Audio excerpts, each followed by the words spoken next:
Hello, good evening, and welcome to Troubles in Otari, otherwise known as The Adventures of Veg and the Squirrel Gang. Today we have a somewhat reduced roster because Dave is not here and Lou is not here. So we have Sam, Gareth and Frog, otherwise known as Michaela. Michaela is going to be very quiet today because we couldn't get her headset working. But hopefully she can hear us and will be able to type what she wants to do in the chat. For some reason I keep getting constant notifications on my computer and I need to make them stop because all of those sound effects are getting recorded and we don't want that. So let's try and make less of that happen. I am recovering from the death of a solid state drive, so the OBS overlay may look slightly different to how it did last week, but other than that all shall be well. So I say last week, it wasn't last week. We didn't have enough bodies last week, but the week before last we did have a session and we are going to go through a bit of a recap. It's probably going to be an all hands on deck kind of recap, and I'm going to scream. I've just been closing down all of the things and they're still making noises. So, dear viewer, you may get to watch me have an aneurysm today. Be sure to like the video. Yeah. Yep, like, share and subscribe. You may be able to watch my eyeballs shoot out in different directions. There might be a blood jet that hits the ceiling. I mean, you can only see a small part of this room, but yeah, it's going to be exciting. I think I've stopped the things that are dinging. We can only hope. I have told it not to give me any more notifications. Hopefully that will be it. So, thank you very much for joining us for the Troubles in Otari. In our previous session, what did the party do? Chip in whenever you feel like contributing something. No wrong answers, except for wrong answers.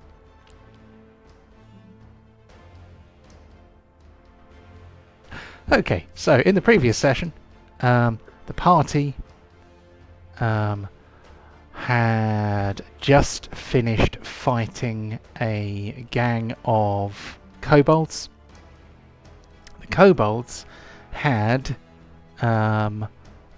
stolen the courier's bag, the courier that had been petrified by the basilisk. So the basilisk petrified the courier, started eating it, went to ruminate in a hedge. Some kobolds came and pinched the courier's bag, and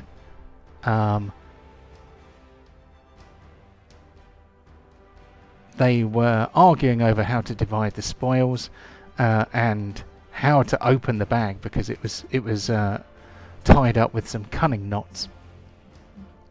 The party managed to defeat the knots on the bag eventually and revealed 3 packages inside. The party then duly returned to Otari and delivered packages to Magiloy, who is a Tengu working at Crow's Casks, which is a bar in the town. He received some chili peppers, I think.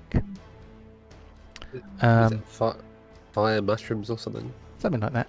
And, well, he asked the party if they could go and collect some mushrooms for him and on a particular hill. And he said that he would let you taste his hot pepper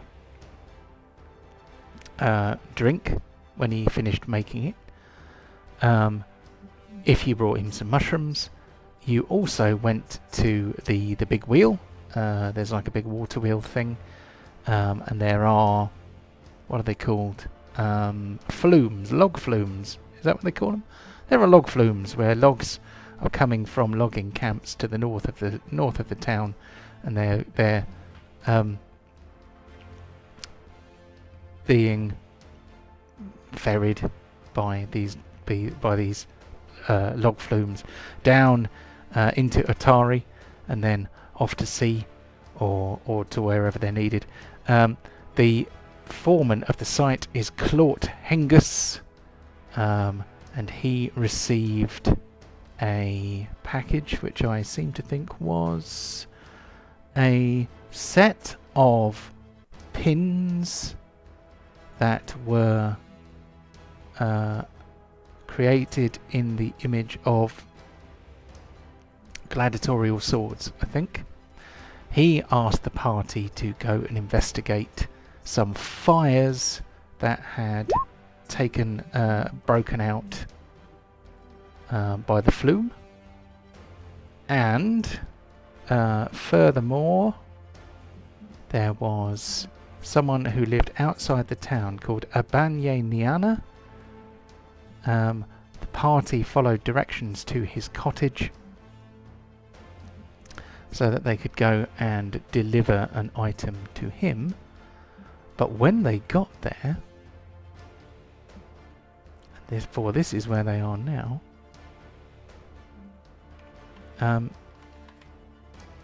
the man was nowhere to be seen, and there were some green creatures inside turning the place over, looking for something, presumably. The party rapidly engaged them in battle, and that is where we find them. I seem to think somebody, I think it was Feg, set off a makeshift trap. Launched the snake that we then squished. Yes, there was like a ceramic pot which had the snake in it, and it was attached to the door by a string. So when you pulled the door open, it launched the snake at you. So it missed, and then the snake was defeated. So now it is fighting the green things all around. So I left myself a note in the chat at the end of the last session reminding me that I needed to well, let's open the turn order. So we are starting this session with Feg, and what I left myself a reminder to do was one, to wonder why there are so many round markers in the thing, and two, what did I write in the chat? Something about me being enfeebled, I think. Let's have a look. That'll be what Feg one is slowed 1. Let's see. Yes, you've got the snail, so you are slowed 1, which means that you only have 2 actions on your turn. You are flat-footed. So, why are you flat-footed? Is it because you are slowed, or is that the result of a different effect? I think that might be possibly a critical fail on the thing. Oh, here we go. So, creature entering the aura, starting its turn in the aura, must succeed on a DC 14 fortitude save or become flat-footed for 1 round, and slowed 1 for 1 round on a critical failure. So you are flat-footed and slowed because you critically failed a stench check against one of these stinkweed shamblers. A creature that succeeds at its save is temporarily immune for 1 minute. So, why do we need you to make another fortitude save? Isn't it per round, and we've gone round once, I think. Possibly.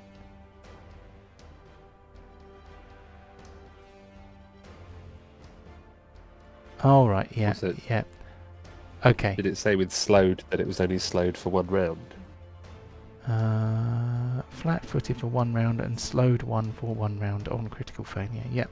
So I don't think those took effect on the last turn because slowed affects the number of actions you get at the beginning of your turn. And it happened to him during his turn. So the round that it affects him for is this one that he's just about to do. And being flat-footed on your own turn is not normally a problem. He is flat-footed until the end of this turn, I think. And yes, he did fire damage to one of the stinkweed shamblers, which is why the DC is 18. Okay, so can you please give us a fortitude save?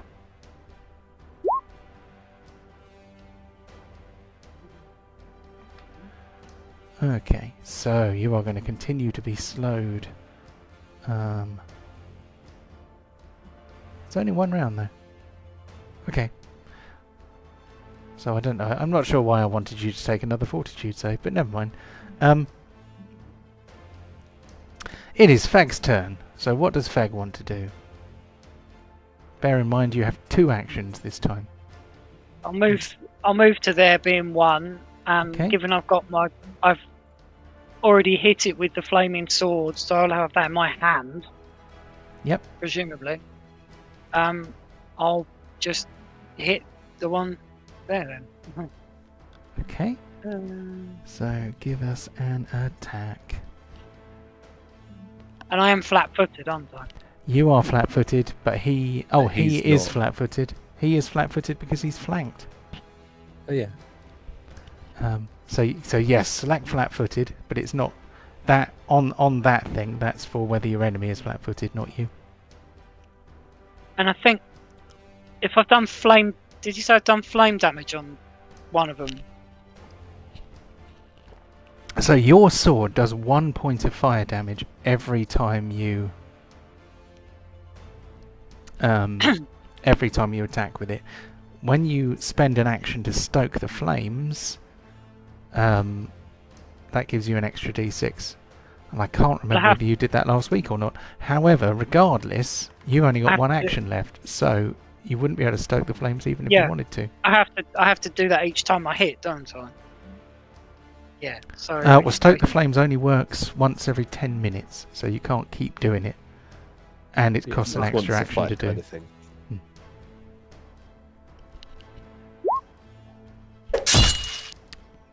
Very good. Okay.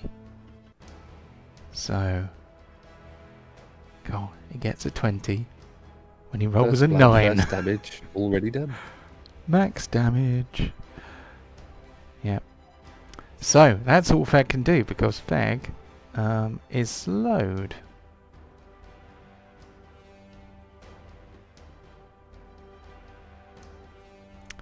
So that is a very strange thing.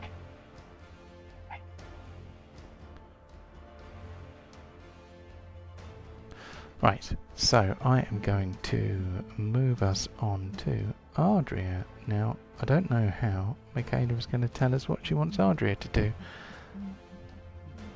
Oh! I can hear you! How did you manage to make yourself heard? Restarted and disconnected. I just did all sorts of things. The white ones wouldn't even connect to this laptop anymore. I don't know why. Anyway, so I think I'll just shot face bolt on this guy. Yep, cool. This one. Yep, I see him. Give him a zap. Oh, 11 is a miss, I'm afraid, but you still have 1 action left.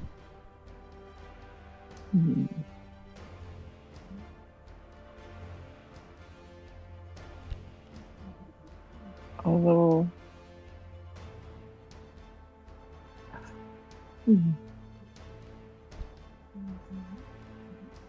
I'll just move a little bit.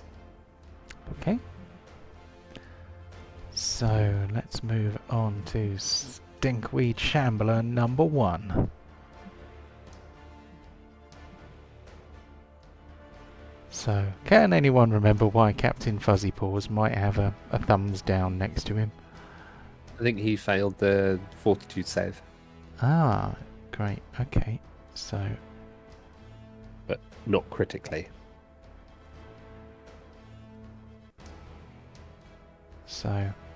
oh, I need to make better notes. It's all been driven out of my head by stress this week, I think. I am just going to get this stinkweed dude to do an attack on somebody. So what attack can he do?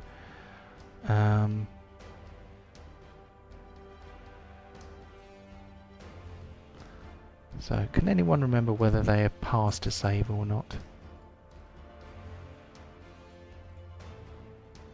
Anyway, it only I think matters. I'd passed to save. Yeah, so you're immune for 1 minute. Feg has not passed the save, so he is... Ah, right, okay.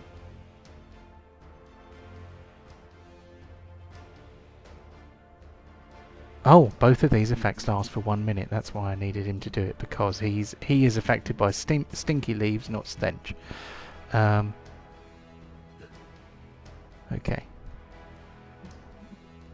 And what's the range of stinky leaves? 10 feet.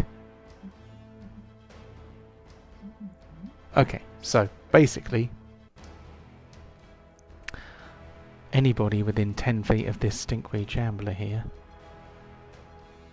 So immune, not immune. So has Ardria been affected by the stinky plant effect? I don't know. Okay, we can't remember, so I'm going to assume that unless you know for sure that you have passed a save against the stinky leaves effect, that you are vulnerable to it. So I don't know if I did any check. well, you were kind of in the doorway, so you might have been out of range before. I can do check. I think she probably was. So let's get everybody within 10 feet of this stinkweed shambler that Feg has just killed with fire, literally. So if you're within 10 feet of it, I think Captain Fuzzy Paws is already affected. So let's do a check for Lowry. So that's a fortitude save for Lowry. Okay, Lowry is fine. No effect on Lowry. Let's have another one for Feg. I think he's already got it though, so I don't think we can make it any worse. But yeah, fortitude saves all round unless you are immune to the effect. Am I immune because I passed the fortitude saving throw before? Yes, I think you are. Wonderful. If it's been within 1 minute. So Feg fails, so Feg continues to be slowed and he continues to be flat-footed. Lowry is fine. Captain Fuzzy Paws, I think. Let's do fortitude for him. Fortitude save for Ardria, please. Okay, Ardria is fine. And Captain Fuzzy Paws, he fails, so Captain Fuzzy Paws and Feg, but not Lowry. Lowry is fine. Let's give her a thumbs up. There we go. And Brock has a thumbs up. There we go. So, Captain Fuzzy Paws is slowed and flat-footed, as is Feg. The rest of you are fine. So this guy is going to do some kind of attack. He's going to do a vine attack, I think. He's going to do a vine attack on Captain Fuzzy Paws. Here comes vine attack number 1. Oh, 26. That is a hit for sure. So that is 7 points of damage on Captain Fuzzy Paws. he can do that a second, possibly even third time. What is the range?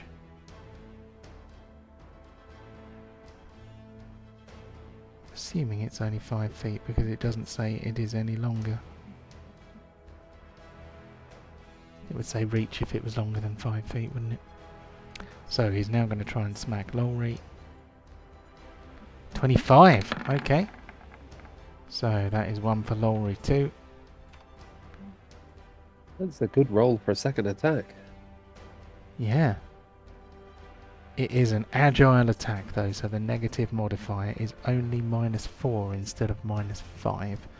So that gives him a 5% boost. Plus 11. And an Yeah. 18 rolled. Yeah, that's a... And he's going to smack again. For what else can he do? Or maybe he'll roll and throw a seed pod. He's going to throw one of his seed pods at Ardria now. Okay, That's more like it. that's more like it. The seed pod bounces harmlessly off the wall by Ardria's head and does not strike her. We move on to Baroque, who is immune to the stench. Well, I'm going to go there. That's number one. Cool. Have I got my shield up at the minute? Because I shouldn't. What is your armor class when your shield is up? 23. Okay, your shield is not up in that case. So Is that's- your so armor one class move. so high?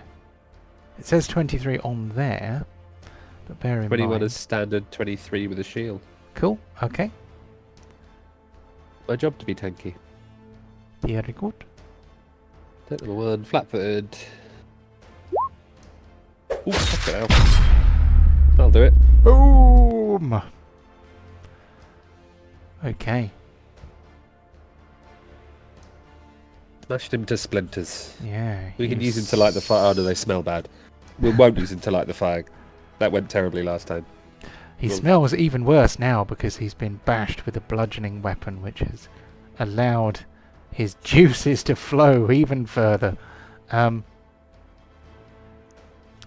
So, We're either all immune or already affected. yeah. So So it matters not. So let's quickly do some XP for defeating these creatures. So these are level 2 creatures. So that means they are -1s compared to you.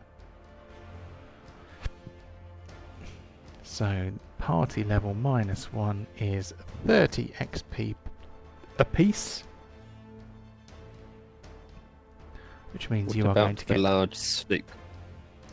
Oh, the snake. I mean, it was a bit weak, wasn't it? So that was also a level 2 creature. So 90 experience points. 158 then. Yeah, that's what I've got. Cool.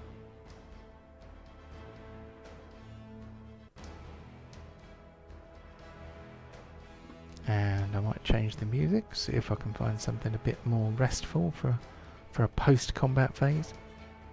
No, that's quite dramatic. Oh well, we'll just have a different dramatic one. Okay, the fight is over, so I'm going to close these off, and then I'm going to tell you more about the room in which you find yourself. Let's close this character sheet here. See what we can find. This is...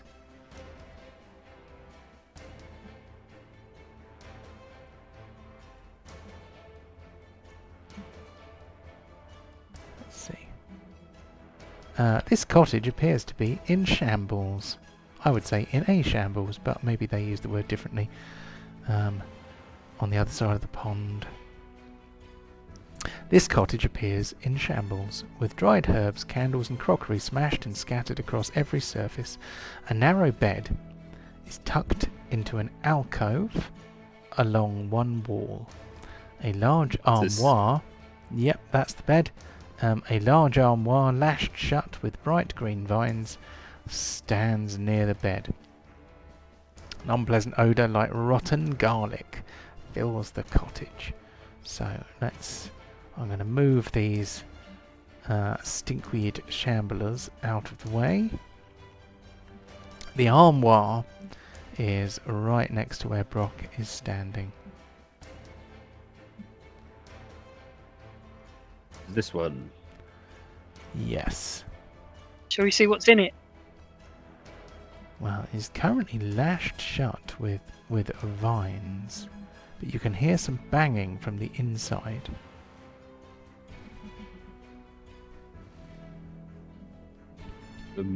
We could cut through the vines, I suppose, with a dagger or something. Do we know the name of the person who's supposed to be in this cottage?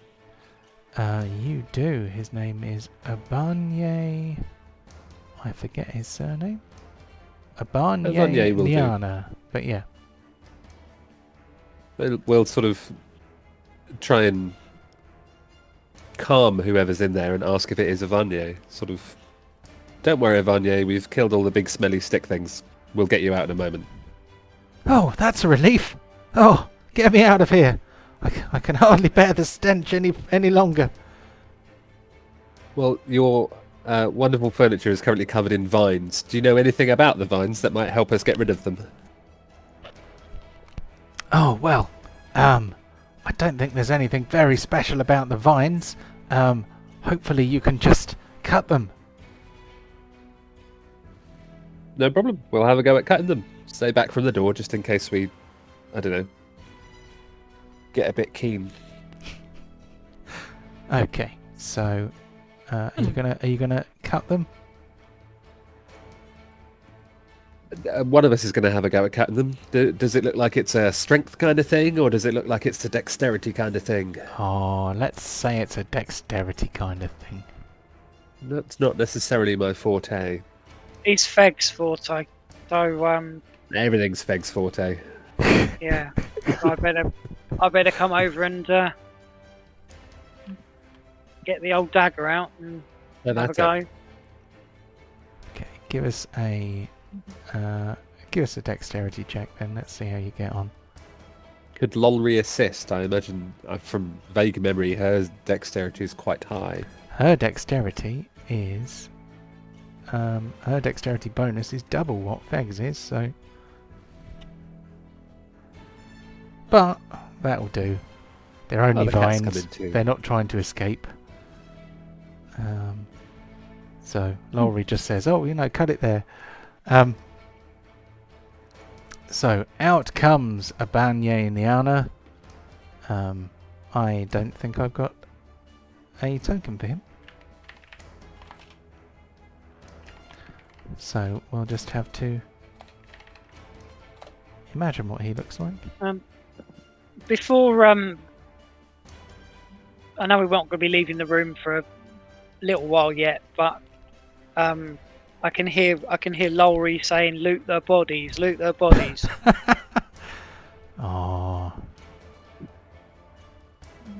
I mean, Well. we can help him drag the corpses outside to reduce the smell, and we can loot them when they're outside. Exactly. Also, yeah, we they're could do that. smelly stick people. I can't imagine they have a tremendous amount.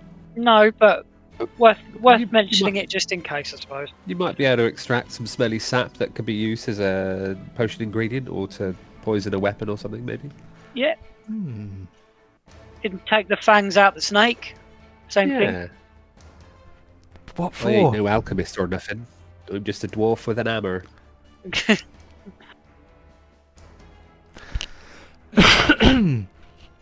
Anyway, Avanye, we'll help him out of his place of captivity. Very good. So he comes out. He's grateful to be released.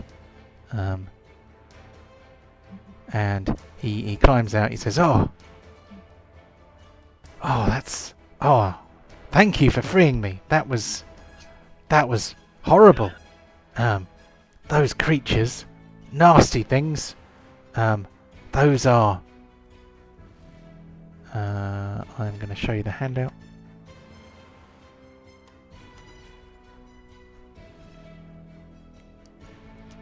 So Big they, weed shamblers. yeah, It's got like a little bubble beard.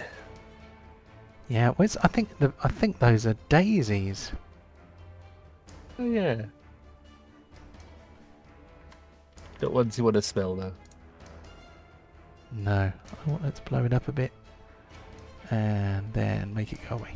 So, yes, he explains that stinkweed shamblers are animated masses of foul vegetation, and he believes that they grow from necrotic soil where ghasts, disease-ridden zombies or other putrid undead creatures have fallen, and some of their foul ichors have bled into the soil, and plants that grow in them have strange and unpleasant qualities. He seems to know a lot about these stinkweed shamblers. Does Avanya know perchance if there's any ingredients or any useful alchemical things that we could get from them? Oh, now that's a good question, and let me finish reading this passage so that I don't tell you any lies.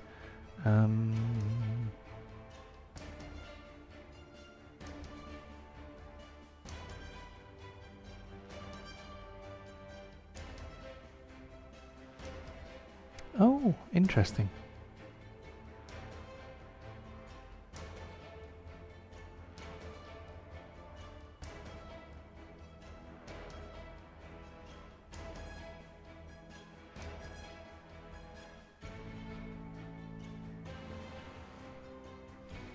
So, he says, I think that they must have followed me home after one of my expeditions into the wilder parts of the surrounding forest. I go to the forest often to collect herbs and other useful things, and they must just have spotted me and decided to, I don't know, interfere with me. Oh, well, I didn't mean like that. Sorry, the DM should choose his words more carefully. But,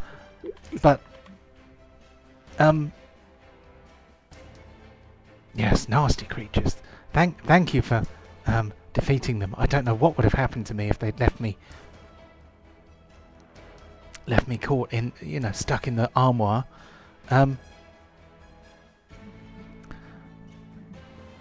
I have something for you. Let me give you something to recompense you for saving my life. Oh, thank you very much. So he gives you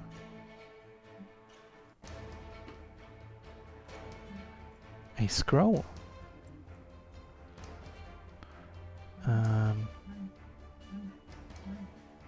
So when I feel like that clicked needs to on go it, to our magic user. yes. What does it say? So this, the link here. So what I clicked on has only this scroll contains magic inscriptions allowing you to cast a specific spell. So they've I think they've messed up the hyperlinks, because that is a generic scroll, not the specific scroll that you have been offered. So what he offers you is a scroll of resist energy (fire). I am going to drop that in the chat. Maybe somebody could add it to the inventory. So that it is scribed upon a large flexible leaf.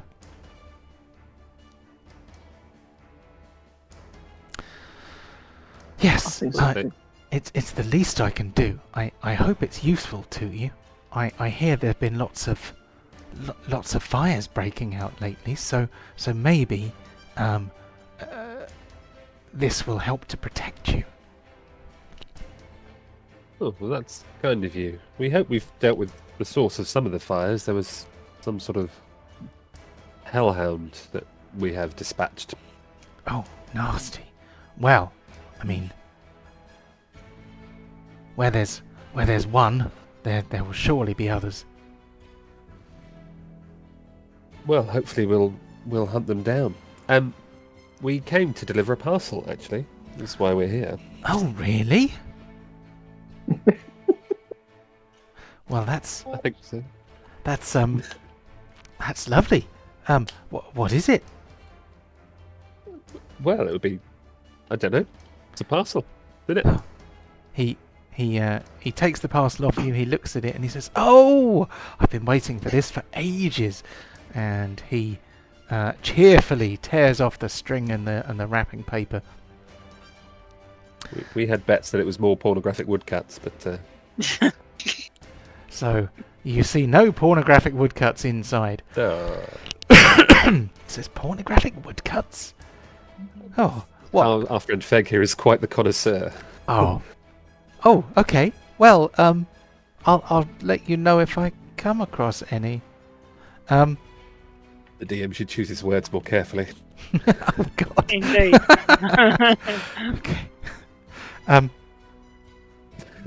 going to use that in replacement of "that's what she said" from now on, I think. Yeah. So this is a parcel of Thuvian herbs.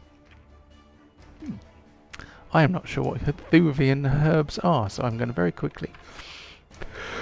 Excuse me. Oh dear. I'm going to very quickly see if I can find out what a Thuvian herb is. Thuvia is a place. While you're doing that, shall I drag? Feg's going to drag the snake outside because we got rid of the two shamblers, but we left the snake indoors. I'll just get rid of him, and then I can loot the bodies, so to speak. Okay. So you drag them out rather slowly because you are still somewhat debilitated by the foul stench, but Abanye is grateful to see you dragging the shamblers outside. He throws open the back door to let some air pass through. Let's close that. And the snake. Okay, so you take the snake outside. He's a bit sad about the snake. That was his snake. That he was like, oh, that was my snake. I milked the venom from him for ingredients. Oh, what a shame. He was such a lovely snake. What happened to him? Did those horrible creatures kill him? No, they set a trap on the door, so when we walked through, the snake was fired at us, and we weren't to know that it was a pet snake. Well, I mean, So very sorry. Pet is a very strong word when it comes to giant vipers, but oh well, I suppose it was an accident. I'll just have to find another one. But here is 5 gold pieces to reward you for making the delivery for me. Thank you very much. And he also says, oh, this is something else that might be useful for you. And he offers you a bird feather token. And I am not really sure what they are for. You can send a message to somebody within 10 hours flight at 30 miles an hour. Message up to a minute. It's kind of cool. Wow, you're a fast reader. Or did you already know about that one? I skipped the first 2 paragraphs and just got onto the important bit at the end. Very good. Skim read until you see numbers. The numbers give you the important facts. The rest of it's fluff. Cool. Well, I'm going to put that in the chat as well. So 5 gold pieces, a bird feather token, and a scroll of resist energy brackets fire. Someone will have to look up. And anything from the looting. So, so what is Feg doing to try and find loot? Well, I did a perception roll a minute ago, so I'm having a look. Yeah, having a look. Okay, so you are standing within 10 feet of these incredibly smelly dead plant monsters. But how you're looking at them, they are a tangle of vines and other plant matter in the shape of humanoids. They are covered in little flowers which actually appear to be shaped like skulls. I mean, you can't see anything just looking, so what are you going to do? Unless you have X-ray eyes, it's like you can't see inside things' pockets without actually putting your hand in their pockets. Not that they have pockets, but you get the idea. Can I stick my hand in and rummage around then? Yeah. I'm going to Okay. rummage in the chest cavity. So you start rummaging around in these burned and bludgeoned stinkweed things. Let's have a fortitude save. Not done very well with these so far. Where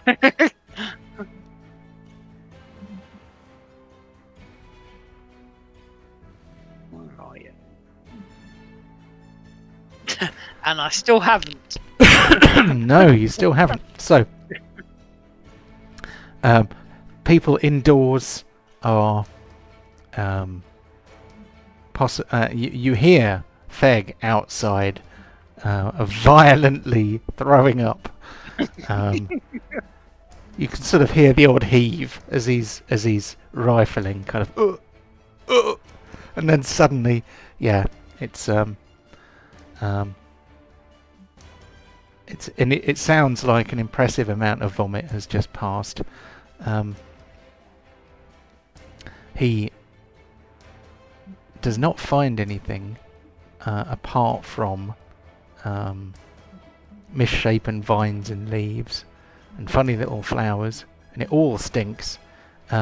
These creatures have sort of seed pods, so you could pull some seed pods off if you want, but they stink as well.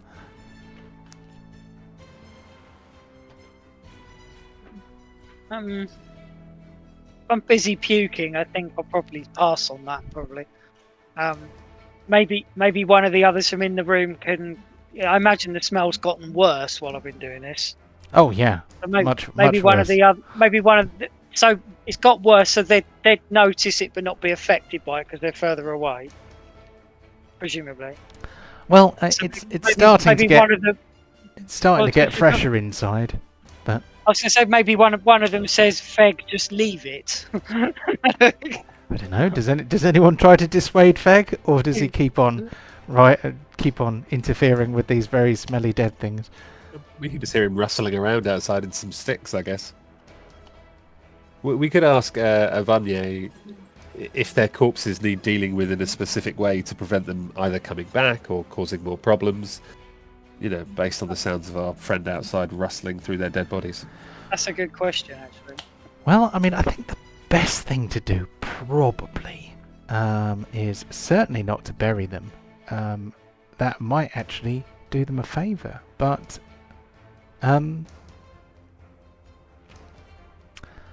I think the best thing to do would probably be to pile them up and burn them, but far, far from my cottage.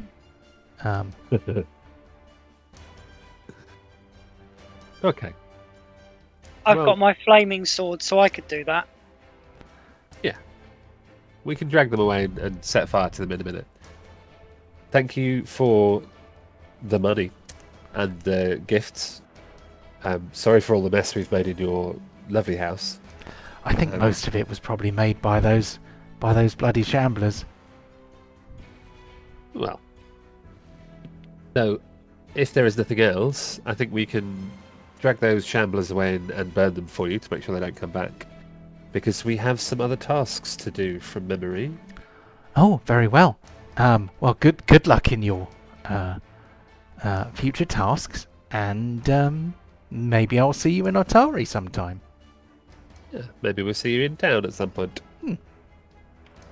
Toodles. TTFN.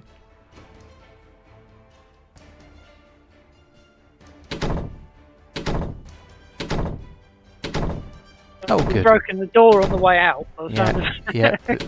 The door has become. What have I done there?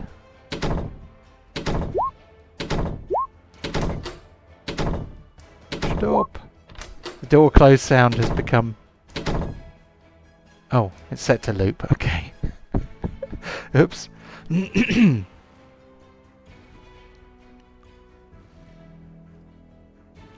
That's helpful. This sound loops grey is not very different to the this sound does not loop grey. Oh, and that's a bad mess. That used to be the sound that I had for crits. For fumbles. And I've had it on my Roll20 ever since, I think. Are you not using those anymore? Well, we get a base drop when you do a crit now. And we get a Wilhelm screen on a fumble. Oh, okay. I think. Hold on. What else have we got? It's in there somewhere. Hold on.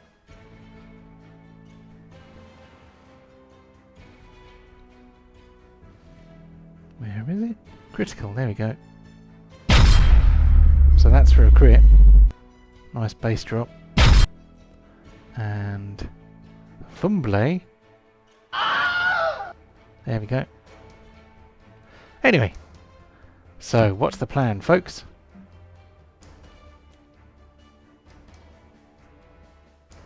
I think the plan is to drag those shamblers sufficient distance from this man's house and burn them. Very What's good. the thumb down disadvantage on Captain Fuzzy Paws and like Ah, that's just because they failed their checks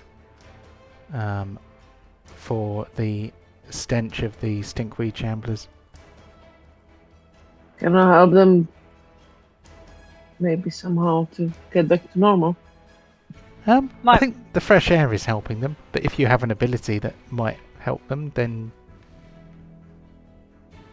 And what's the number one on Spec? that That's is, them slowed. yeah, that is a picture of a snail with a number 1 on top of it, because he is slowed 1. Snail. Yeah, snails are slow. It's gone. I It's mean, gone. only in comparison to. Oh, people. never mind. Okay, so is that okay? Yeah, they feel better now. Excuse me. No.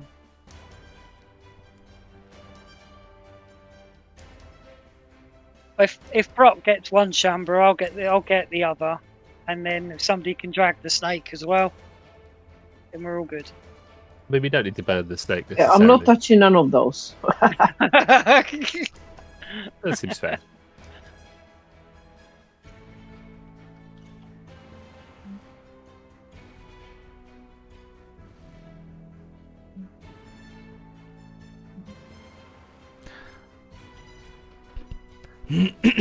So Yeah, you pile up the stinkweed shamblers. They go up easily enough, actually. They seem to be quite oily. In fact, you think probably the stench is coming from some kind of oil or resin derived from the body of the plant.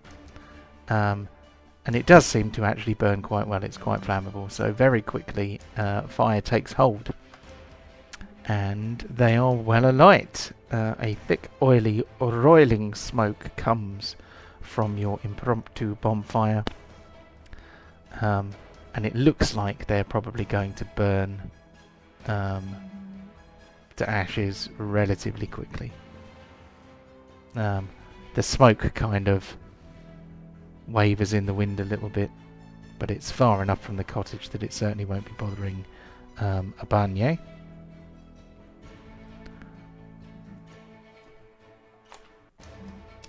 So, problem solved. What you gonna do?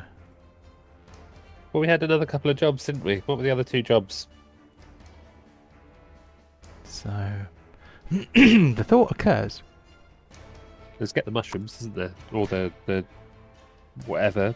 I think it's mushrooms that the hipster brewing guy wanted. Indeed. Kinku. So let me try and find the handout which tells us all about it. Is it this one? It's not. Maybe it's this one. But should we take a short rest or something? There ain't Well, no rest. such thing as a short rest in Pathfinder. Oh, okay.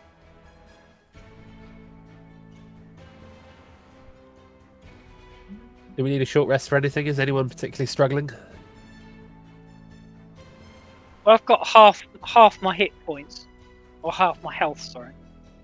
Well, while we sit around and make sure that the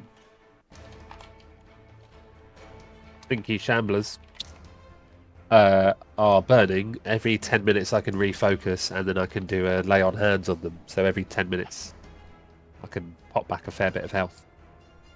Trained in medicine, so I could try and help out. Yeah. Cool. Okay, so Oh, luckily You did that's say- you not did a say critical try- fail. You did say try and help, so that's fine. So who were you attempting to do medicine on? oh, fag, of course. Okay.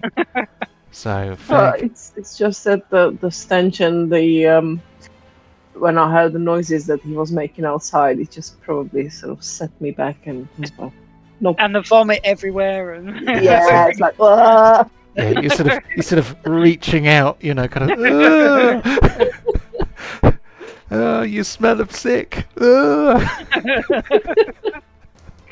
of So- affects my concentration somewhat. Yeah. So you didn't manage to help Fag on this occasion. He will not be able to receive a treat wounds check for an hour, or for the rest of the hour.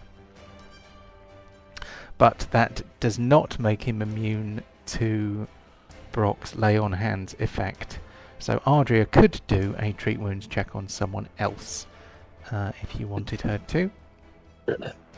Lolry could do with a few more hit points. Yeah, okay, I'll try. Lowry. Cool. So DC is 15.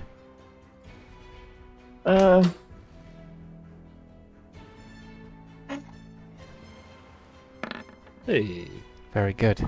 Okay, so it was the 6th then. yeah, it's definitely the sick.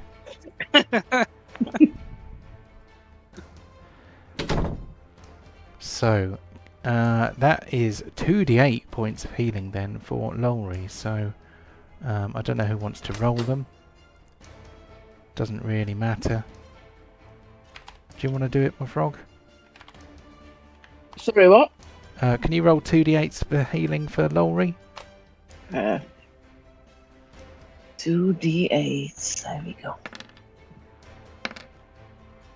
8. Not bad. No. The Okay. average. Yeah. So Lowry feels a bit better. You managed to, I don't know. Well, what do you do? What's your approach to healing people? For flavour. Me? Yeah, I mean, it's just flavour, you know. Mechanically, we know what happened, but how does Ardria heal people? Well, I approached the affected in question and lay my hands on them and try and heal them with my mind and just what's the word?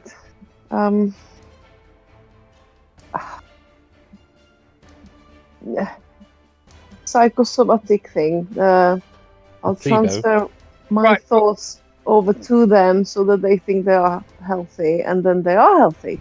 Oh. Write them a works. prescription and. So this terrifying witch of the sea kind of walks up and goes, "You feel better?" And they go, "Yes, yes, I do." Or that. Yeah. Trying to put it in nice.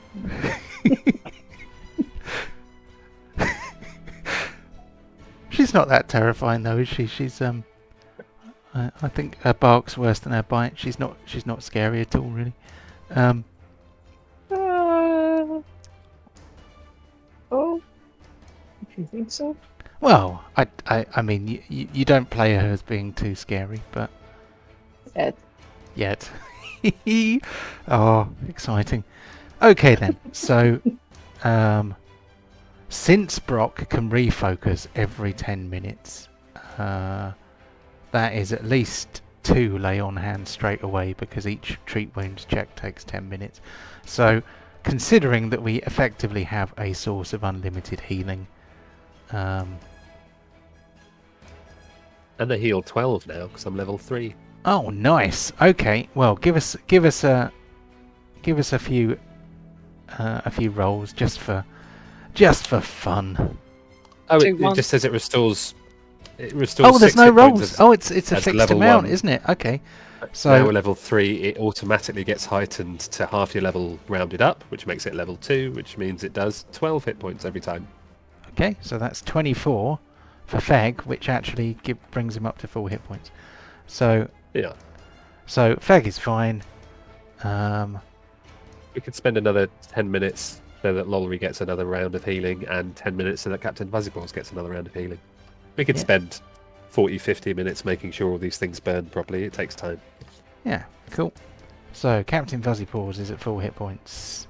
Lowry is near as damn at full hit points. What about Brock? Can he lay hands on himself? I mean, not usually in public, but Yeah. The There GM we might go. need, So- to, might need to change the words he uses. Yeah. yeah. The players should pick their words more carefully. I can also do a battle medicine, and I've got whatever the word is I'm looking for in medicine. Proficiency. No, where it always Oh, works. assurance. Assurance. So I can do a medicine check as well on myself at the same time. Oh, cool. Oh, give us a roll then. Let's see whether he does it. That needs a roll. Rolls are fun. I've got assurance. It always makes it. Oh, well, yes. I get 15 plus my proficiency plus whatever else, which means I always roll an 18. Do you get 15 or would you get 10? Hold on, how's it out? Oh, you get 10, don't you? That's right. Yeah, because it's, hold on. Because I had to assurance. wait to get it up to... Receive a fixed result. Cha-ching. Yeah, 10 plus your proficiency bonus, yeah. So I always roll either a 17 or an 18. Oh, it's just your proficiency bonus, so a 17. Cool. That means you cannot fail. That is what they used to call taking 10. I don't know. Excuse me. I don't know if they still do it. It's the perfectly average result, basically. And if that's enough to pass the check, then you don't have to roll. Okay, so everyone is fine. So let's just say everyone has all their hit points back. So you spend a little over an hour probably watching a pile of smelly plant monsters burning. Maybe have a snack, and then you are off to do other things. So what do you want to tackle first? Do you want to go and pick some mushrooms, or do you want to go and investigate the log flumes? Have you got a area map to hand to see which is closer, since we're in that direction? Well, let's see. I did find actually a beautiful map of Otari. We are not actually on the map at the moment, but let's... I'm going to zoom out.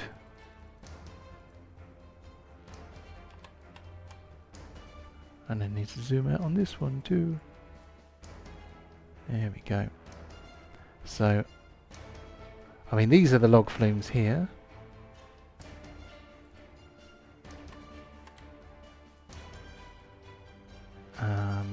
Where are the mushrooms? I think the mushrooms are off the map as well. I mean, let's just say for the sake of convenience that they are both roughly... I think the hill where the mushrooms are is probably actually closer to where you are than the flumes are, because the flumes are back in the town and the hill where you're supposed to pick mushrooms is somewhere out of town. I think the problems with the flumes was north out of town as well. That's why they're not working or something. Possibly. Hold on. Doesn't matter. We could do either. Yeah. I don't mind. Any preferences? Not too fast, but you know, might as well do the shrooms or something. I'm not bothered. Doing the shrooms. Okay, so I do realise that we started like at least half an hour late due to all sorts of technical faffery earlier, but if you guys wouldn't mind, a brief comfort break would be welcome, and then we can resume in about 10 minutes time. Is that alright? Yeah, fine. Cool. Right, I'm going to put this on the break screen, but I don't think I remembered to put the audio input capture on the break screen. So, if I push the button, then suddenly it'll cut the sound off. So I'm not going to do it immediately. Right, catch you guys in about 10. All right.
Hello! Raise your hand if you're Hello. not back yet. Oh, and there's Gareth, right in the middle of the frame. Very good.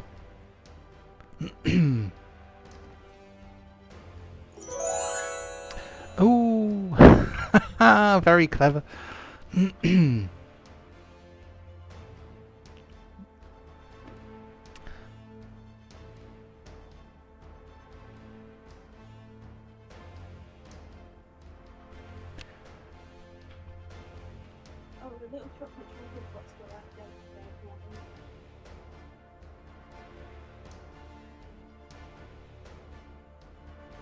So, I'm going to take a sip of coffee before we get going again. Have we heard Sam say anything? Yes. Ah, hello, hello, hello.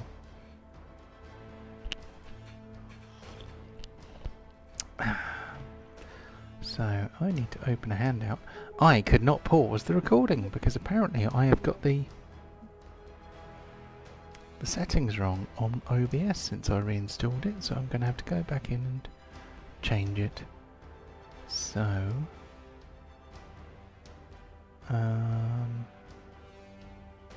handouts.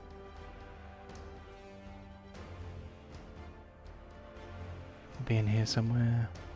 The handout is this one, right?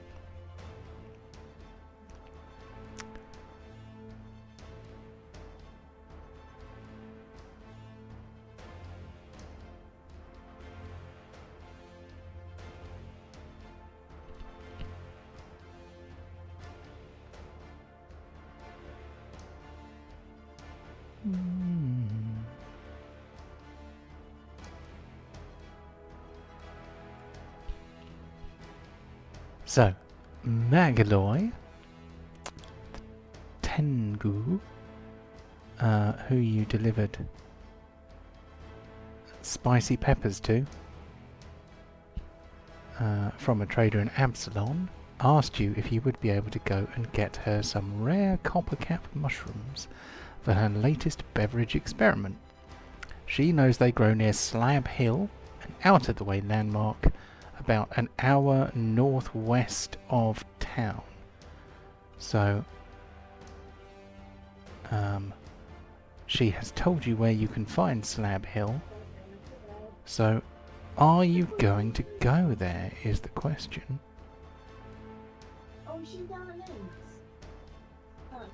I love mushrooms. Are they magic? Well,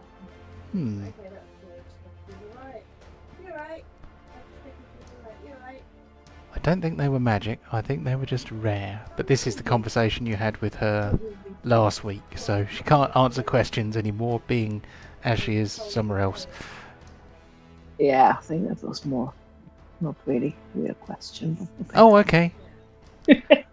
Yeah, I am not very good at picking up rhetorical questions. Magic mushrooms. So, are you going to Slab Hill? Yeah. Yes, so. Yeah, Cool. let's go mushroom hunting. Laurie's Okay. here.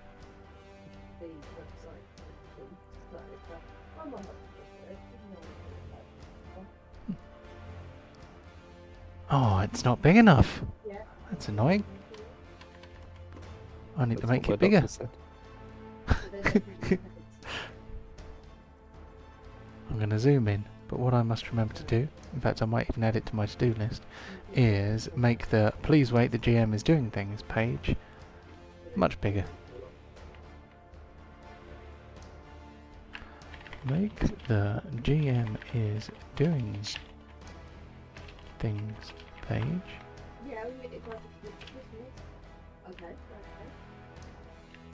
much bigger. There we go. That's on my to-do list. I might even do it. Okay. So you set out for Slab Hill. Slab Hill is a rounded mound with several large stone slabs resting along its sides Hence the name. You easily find it.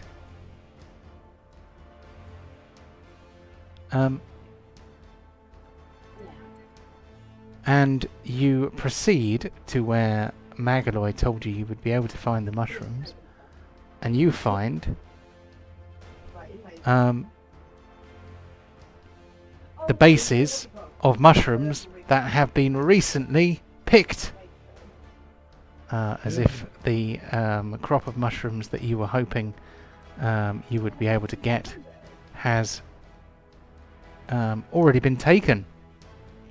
However, I am just going to very quickly do a thing, because I've just realised I could do with doing a thing.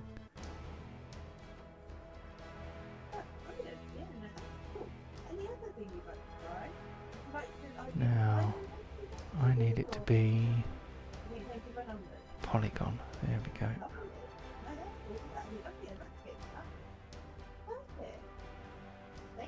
No, that's not what I needed it to do. I don't want it to be transparent. I want completely the opposite of that.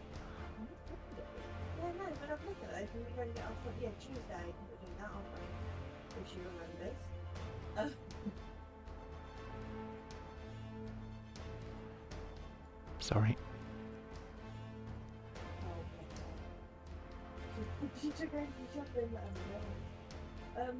Yeah, that's good. So is she back tomorrow night or is she back on Friday? Will you be able to pass through that? I am not sure, but I am going to move you onto the other map. So, Yeah, no, she's got Mum doesn't want to go sit with her. Okay. Question cha-ching. then. In the next week or next week, are you planning on going to the pharmacy at all? It doesn't matter if you're not. Why is there nothing on the page there? Oh, did you put any more prescriptions for Christmas?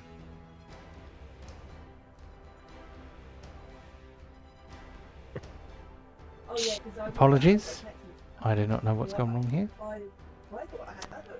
Ah, I thought today was the latest. now I know what's gone wrong here. Oh, okay. So, do any of you lot have dark vision? I think I have.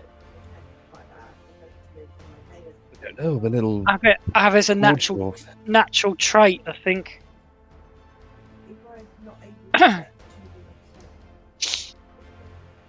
Oh no, hang on, no I don't. Lies! No, because I'm going on now of half orc, but I'm not. Am I? I'm half. I think I'm a human fighter, I think. Not entirely sure, hang on. So, for reasons beyond my understanding... Well, I think Fag is still part orc, isn't it? For some reason, none of your tokens can see. I am very confused now.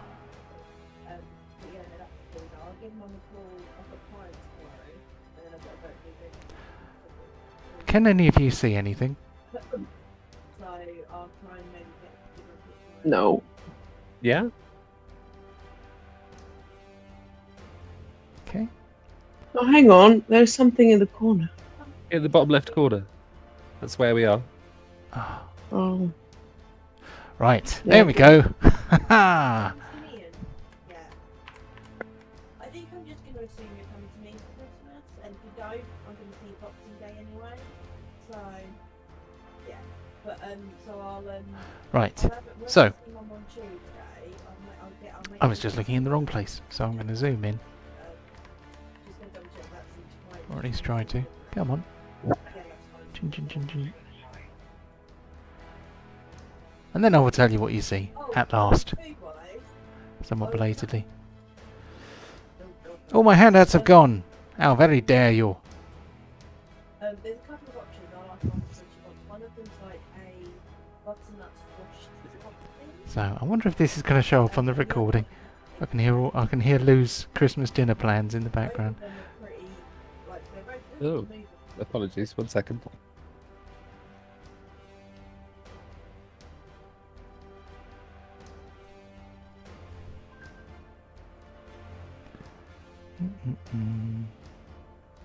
Right. And it's not that one, it's this one. Except it's not that one, it's this one. Right. So, the mushrooms have already been picked. But unusually, one of the eponymous slabs of Slab Hill has been shoved aside, revealing an opening into the hill. Just by the entrance is a basket, like a little wicker basket.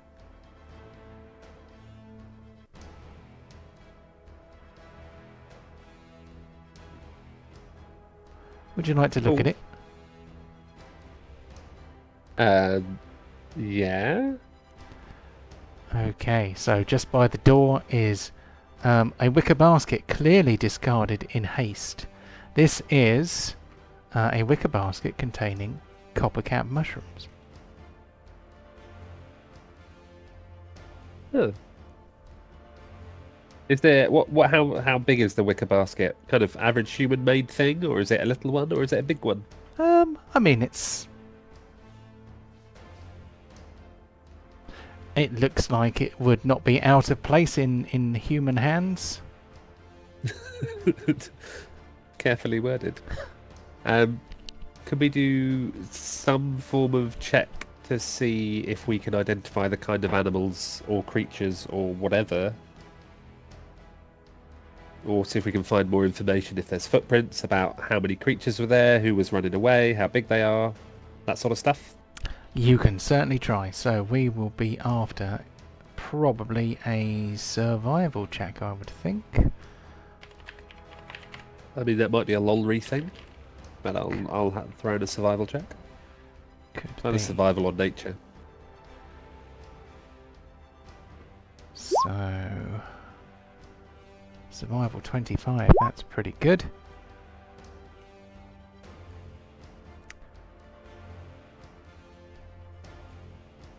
And infected alright as well. Okay, so Before we go charging into a random cave in a hill. yeah.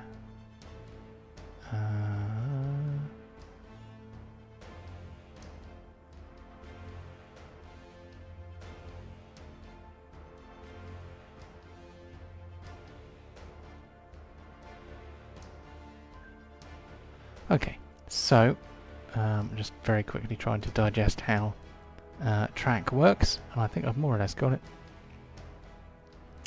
So, it looks to you like a single humanoid with quite large feet, wearing big boots, has trudged around the area, picked a load of mushrooms, decided to move a big rock out of the way, and then, not long afterwards, ran away. So you can see footprints. Let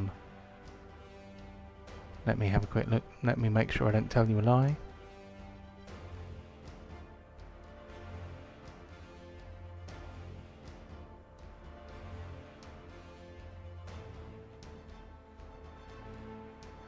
So, yes, there is, there's movement inside. Sorry, there are no footprints leading away. There are footprints leading to. There are footprints going all the way around, dotted about the place. And there are some quite heavy marks in the slightly muddy soil, which appear to show somebody was pushing against a heavy weight, presumably this slab. And yes, you can see that the mushrooms have been discarded, apparently in haste, but you cannot see that person has departed. It looks as though they've maybe been dragged inside the hill. Could be. Well, if we've got no footprints running away, obviously, chances are they've gone inside the hill, and we should probably go and see if they're okay, whilst also taking the mushrooms.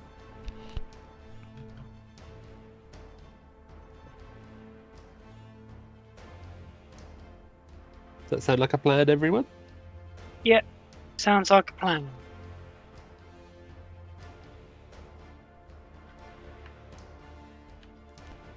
Groovy.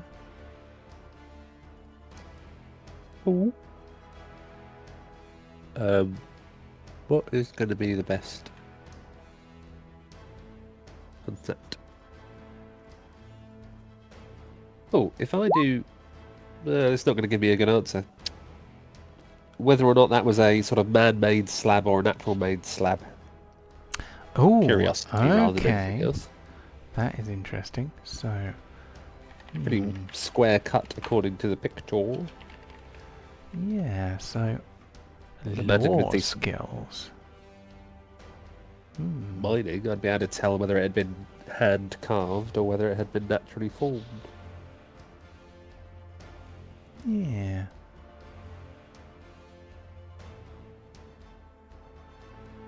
So.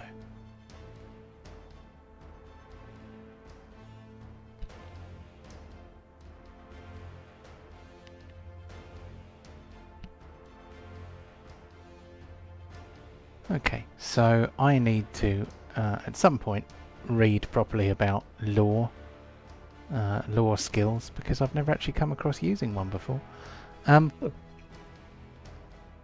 So even with a relatively modest 13, Brock can tell that this slab is carven and not naturally occurring.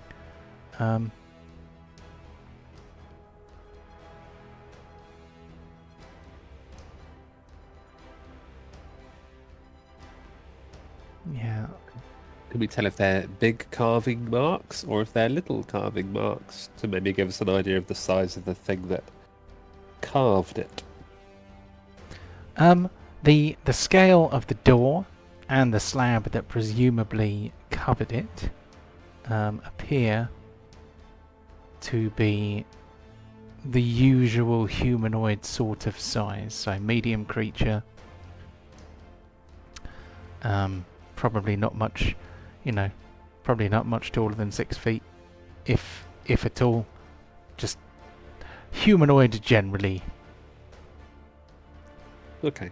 And no other footprints of creatures around the doorway? There's no obvious footprints of something that left and walked back in or anything that we might be able to tell roughly what sort of thing it is? Not that you can tell from here. Ooh.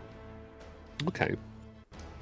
Well, it seems we have two options that I can obviously see. We could go in the standard Feg approach of send him in first to set off all the traps and somehow not die, and then clean up the mess afterwards. Or Lolry could do her sneaky and sort of see if she can poke her head in and scout ahead.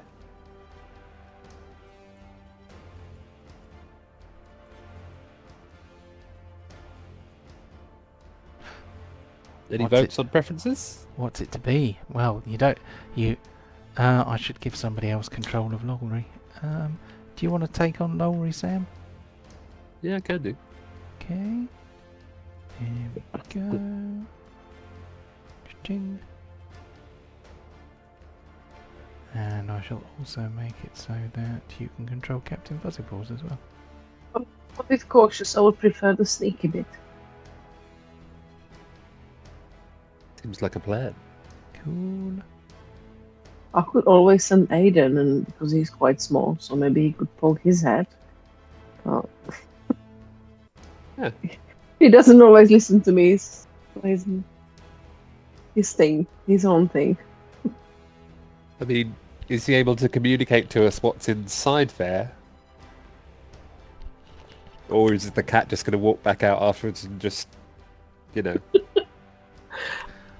Maybe we could see from his reaction, like, oh, it's all good, or running away. It comes running, screaming. There's a problem. I just don't understand that cat. Excuse me.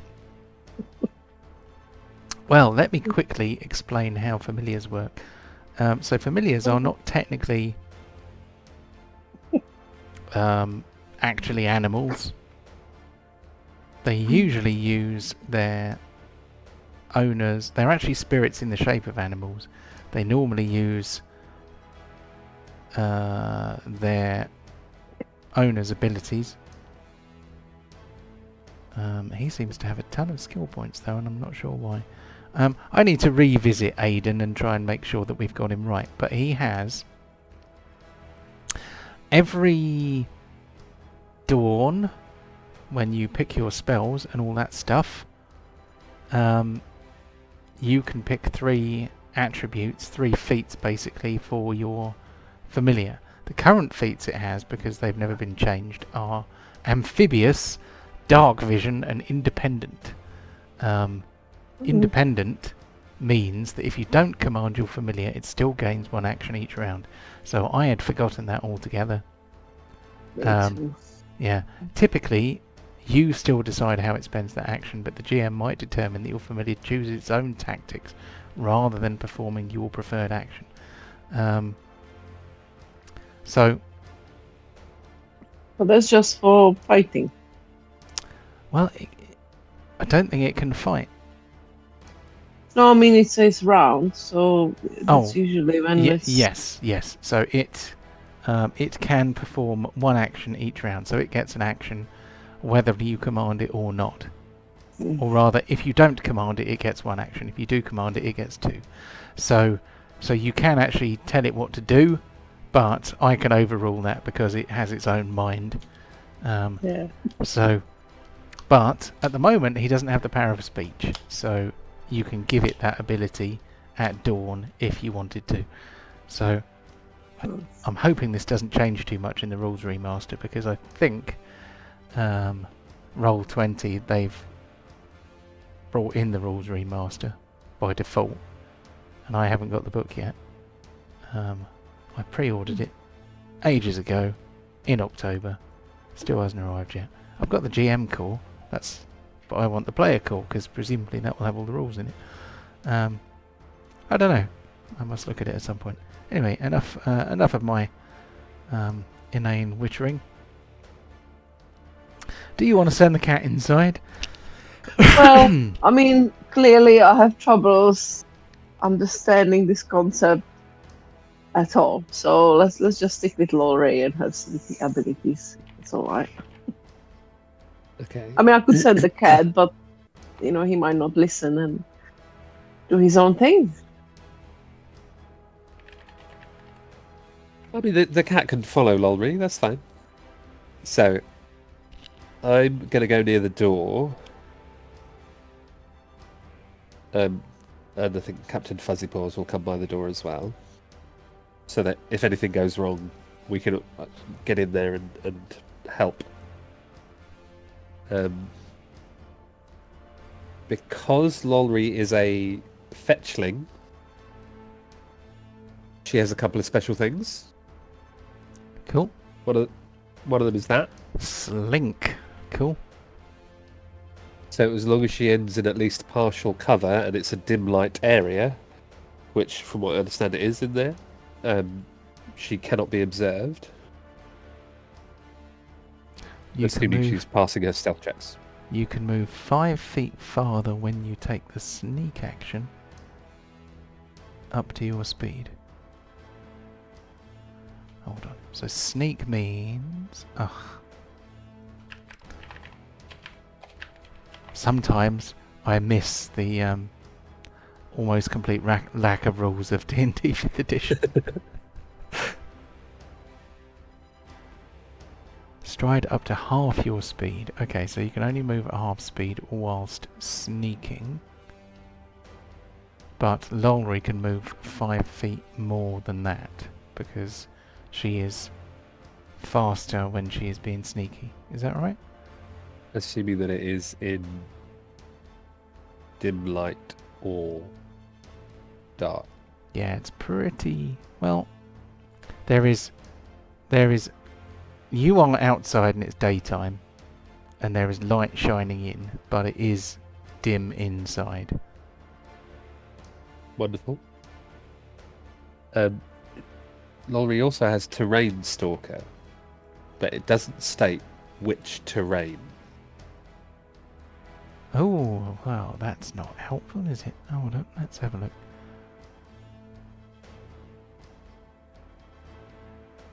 Terrain Stalker. Is that a recent one? Oh no, it can't be. That's a level 1 one, isn't it? So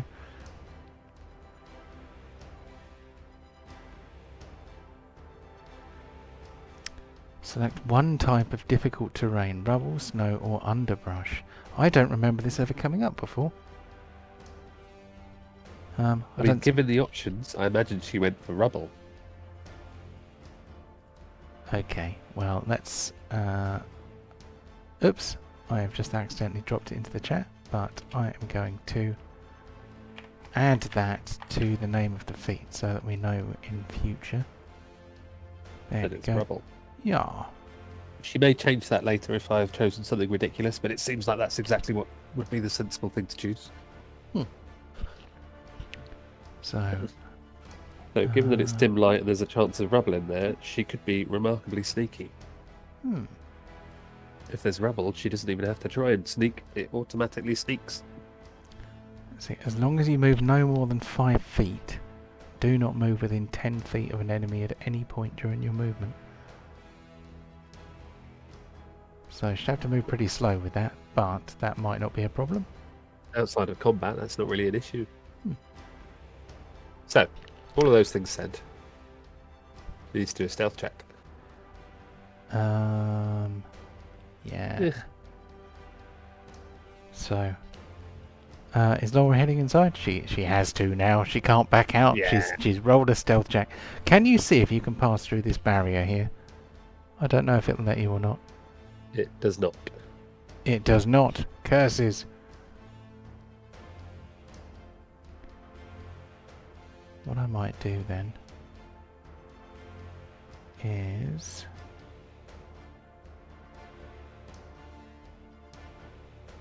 what I would like is some light barriers that you can pass through at the same time as having light barriers that you cannot pass through. But unfortunately you don't seem to be able to have both. I may have that wrong. Because you can have ones that you can see through but not pass through, and you can have ones that you can't see and can't pass through, but you can't have ones that you can see but you can pass through. Cannot see through Well, but can pass through. Yeah. I was going to say, if you can see and pass through it, it's not really a barrier. Yep. All I'm doing is trying to stop you from seeing inside the cave before you actually pass the threshold, basically. But I have made it so that you can actually pass through the light walls now, so you will be able to walk through that. So please don't walk through any walls. I'll just pop my head in for now. Right, I'm going to zoom out a little bit. So, inside you see, what I need to do is adjust the way you guys see, so that there's actually a bit of dimness, because at the moment, everything, the shadows just melt away. Light pours into this wide stone chamber from the opening in the hillside. Thick mats of spider webs cluster in the chamber's corners, and the walls bear crude carvings of human soldiers standing at attention between shallow niches. A passageway deeper into the hill has an emblem above it. An open hand with a star on the palm. In the niches that Lolry sees on the wall, she can see 5. There are propped upright what appear to be some mummified corpses covered in dust and spider webs and grime generally.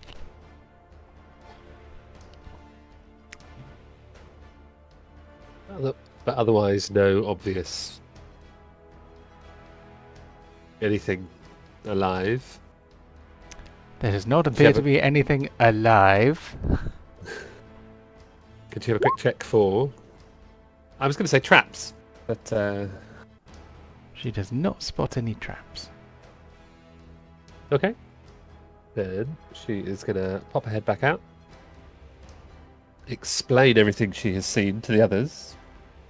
There appears to be an empty chamber with some pictures of some soldiers on the walls and what appear to be some mummified corpses propped up against the edges. But that otherwise there don't seem to be any enemies in that first room, so we might be able to all go in there if we want to clear this hill out.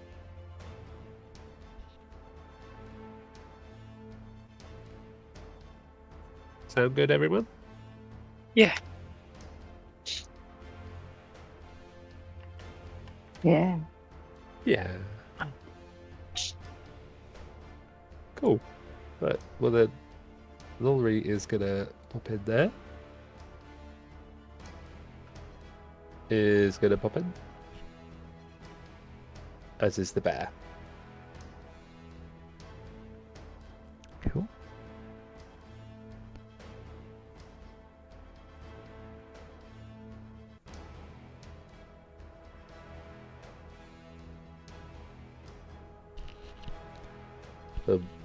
So is Fag staying where he is? Yeah. Not because he's being stealthy or anything. He's spotted something on the floor that's taken his interest. Okay. It's like a weird shaped rock he's staring at.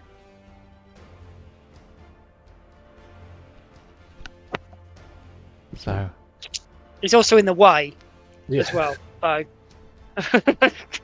so what does Ardria say to this? Not much. I'll just wait if he moves. Patiently. Not try not to be rude and impatient. For a change. Okay, so what's Brock doing? He's just done a perception check. Feg is inspecting the floor next to his shoes. It was again checking for any obvious traps or anything unusual in the floor, loose tiles or... So you don't spot any loose tiles. But as more people move into the room, all of a sudden you hear the creaking of ancient mummified leather as all too predictably the denizens of this chamber start moving and drawing their weapons. All 5 niches contain skeletal or at least heavily decomposed remains.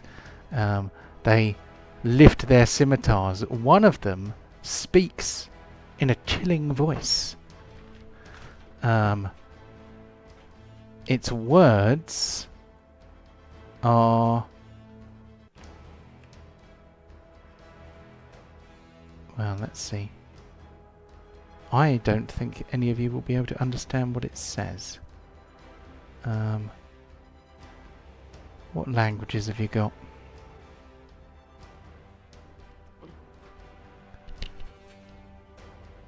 I mean, probably dwarf. strangely enough, so have I. So we've got Dwarvish, we've got the Common Tongue. I've Anyone got Orc as well. Anyone got any interesting languages? I think so. If anybody's There's got any, I nothing would have online. thought it'd be Ardria, I would have thought. Ardria should have 4 languages plus her own native language. Yeah, there's nothing on the sheet. No, there isn't. No. It was one of the things we were supposed to come back to. Oh, The common tongue would be one. Well, yeah, but that whichever Which I language that you commonly speak, that one doesn't count because you get your own language for free, and then for each, I'm assuming that this is true of Pathfinder 2nd edition as it was in Pathfinder 1st edition, for each intelligence point you have. So if your intelligence bonus is 1, then you know your own language and 1 other. In Ardria's case, she is very clever, so she knows 4 other languages. So at some point, you need to pick some languages. Mm.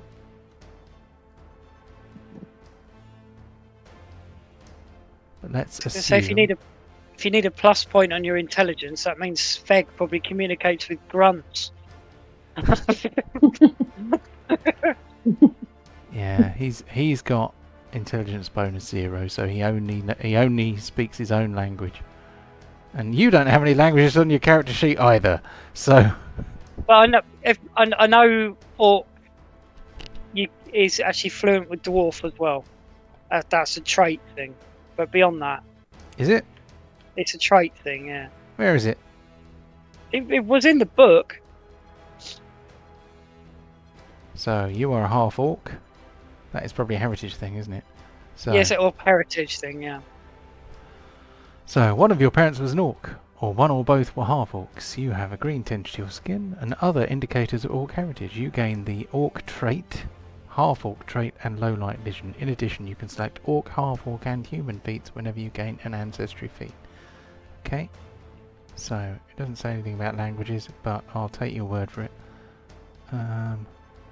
This is Feg. He'll probably say, "Yeah, I can speak Dwarf," and it's absolute gibberish. It's not actually Dwarf.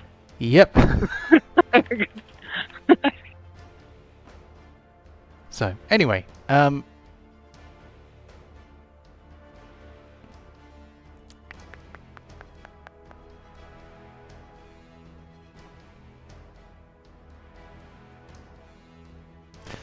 let's not worry about what languages you speak. I am just going to decide that you don't understand what he's saying. He's not speaking Orcish.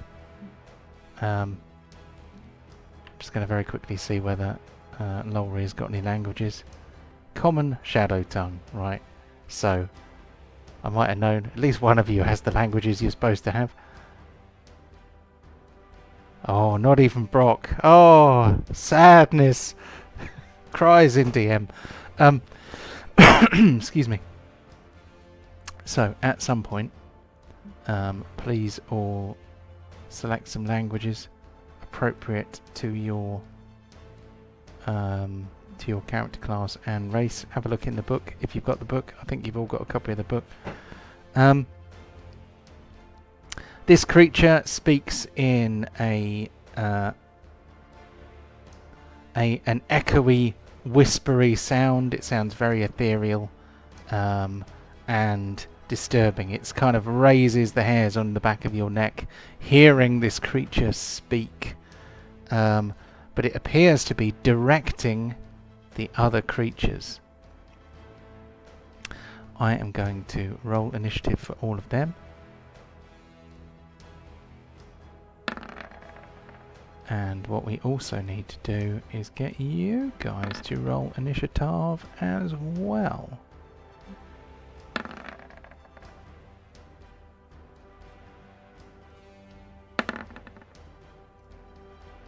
And have I got them all in?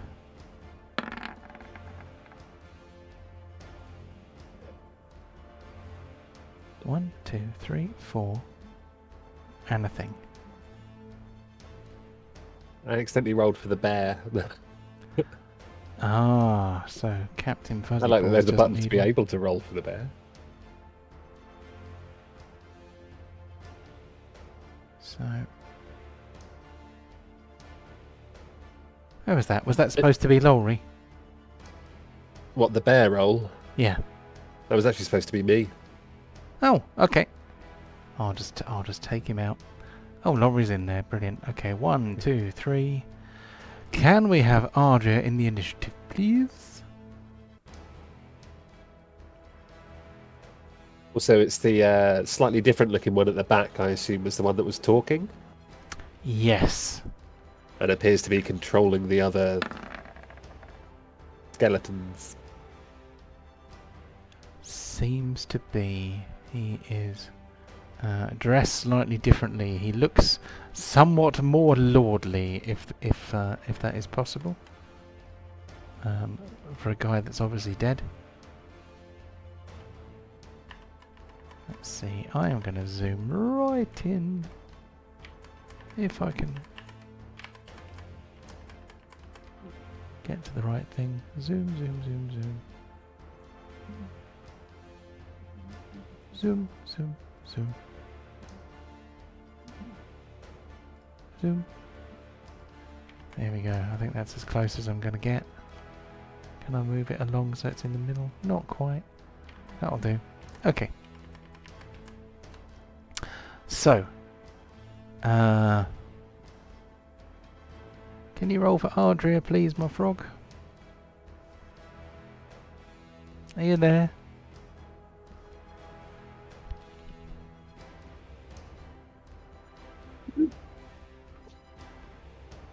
Yes, yes. Mm. Hooray! There we go. So, Ardria doesn't have to do much yet.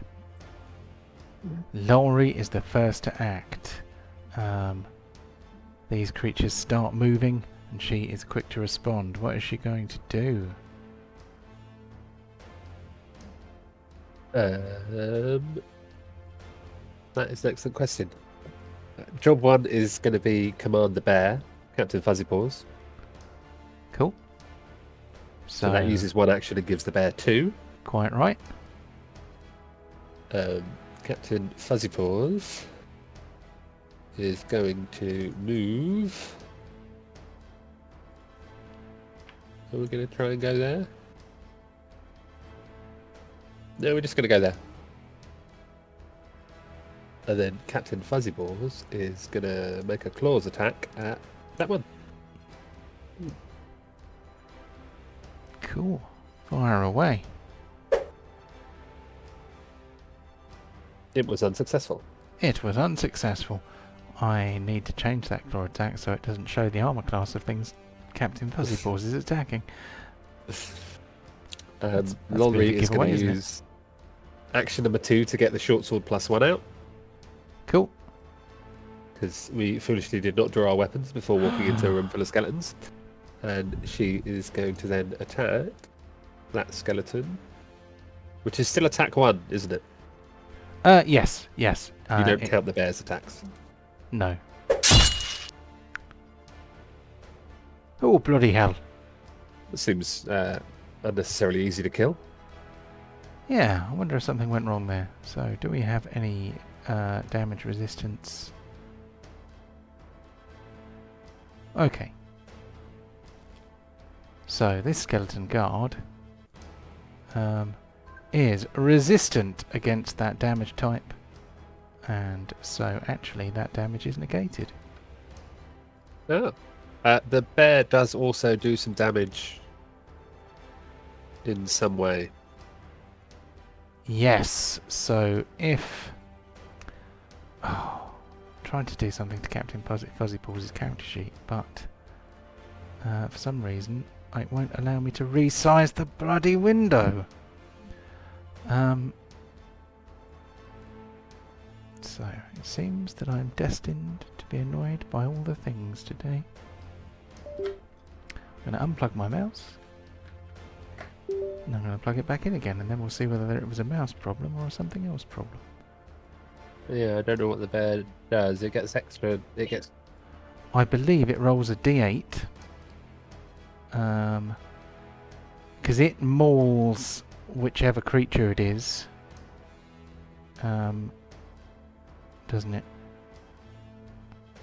I'm trying to very quickly remove the thing that tells you what the armor class is. There we go. I just need to get rid of that line there. And then, 1d8 extra damage if you hit something within the bear's reach. yes. So roll us a d8.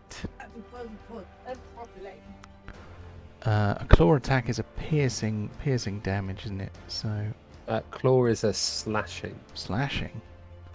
Okay. Let's check. Right. Okay. So the the bear's claws kind of scrape at the ancient rotted leather armor of this skeleton, but don't seem to do it very much damage. The skeleton appears to be unmoved by the short sword and the claw attack. At this I've got a time. big hammer. A big hammer, eh? So Lowry did attack 1. She didn't move. Oh, she got her weapon out. Yep. Yeah, she's done 3 actions now, hasn't she? So let's move on to Feg, who is standing in the doorway. I was going to do the sudden charge thing. The only question I have is, it says, do a quick sprint, dash up to your phone, swing, stride twice. How far is a stride? So stride is the name of the action when you move your movement speed, basically. So stride twice. What's your character's speed? 30, I think. It most certainly is not. Could Lolry or Brock quickly shout at Feg before he goes charging in to kill the posh guy at the back? They could do that. If I can get there, yeah. So your speed is 25. That was 25. Yeah, Okay. your 5e Feg had a base speed of 30 because nearly all Alright. humanoids have a base speed of 30. But yes, your speed is 25. So if you stride once, you can go up to 25 feet. If you stride twice, you can go up to 50 feet. How many actions does sudden charge take? It's an ability, a feat. It is, but it still takes actions. It's not But 2. I would imagine it's 2 actions. That way you get a bonus from using it, don't you? Yeah. So, So I'm going to move Okay. 5, 10. How do you do the arrow thing? oh, okay. So what you need to do is left click on the Feg token, but don't Yep. let go. So you hold on. So you left click and then you hold the left mouse button. That means that Feg, the token, you will be able to move it. Seems to just be moving the screen. Well, Oh, hang on. Got it. Yeah. right. That if you got a ping, yeah, that's left. So, so left click on him, hold it. You should now Yeah. have him stuck to your mouse pointer, right? Yeah. So, click the right mouse button without letting go of the left one. And then the range ruler should appear.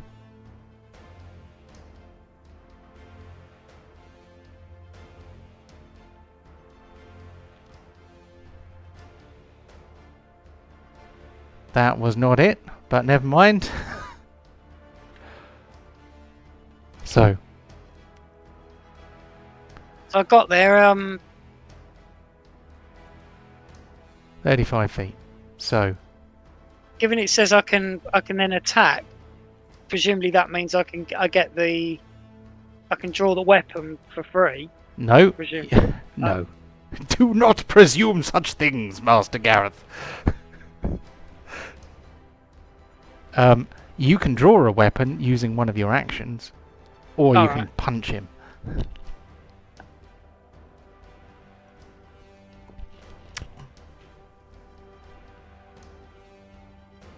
I'll draw the flame sword and then twat him with it. Then I'm trying to cut his head off. Well, you can draw the sword. Hold on. So, sudden charge. Oh, actually, I think you can, because you get to move twice and attack once. That's 3 actions for the price of 2, and that leaves you with 1 action left to draw your weapon with. Okay, yes, you can attack him with the sword. Right. We worked it out eventually. And the GM appears to be being deliberately obstructive, but I promise you I'm not. Not deliberately anyway.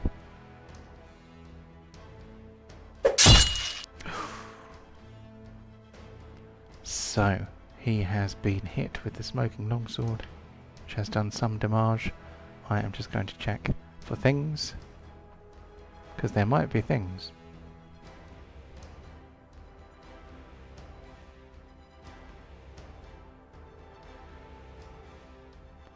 Okay.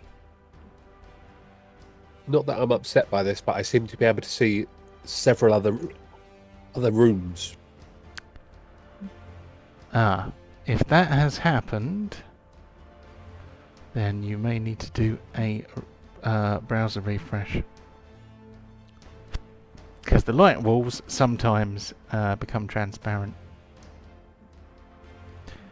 I can see all see the a space little- between the rooms. I can see everything.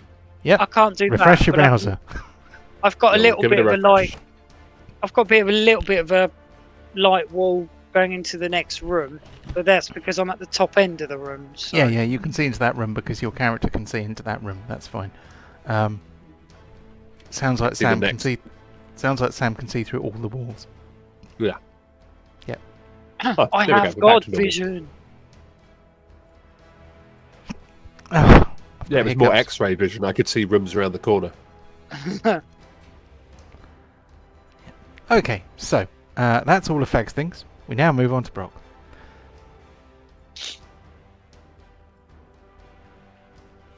I don't think it's vital this time, but I do have a question about my movement speed. Ooh, okay.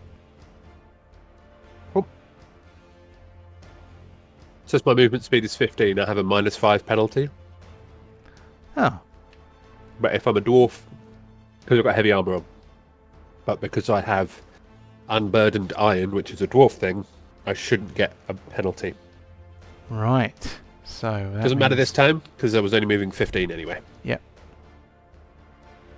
Action 2, get my hammer out. Action 3, hit him.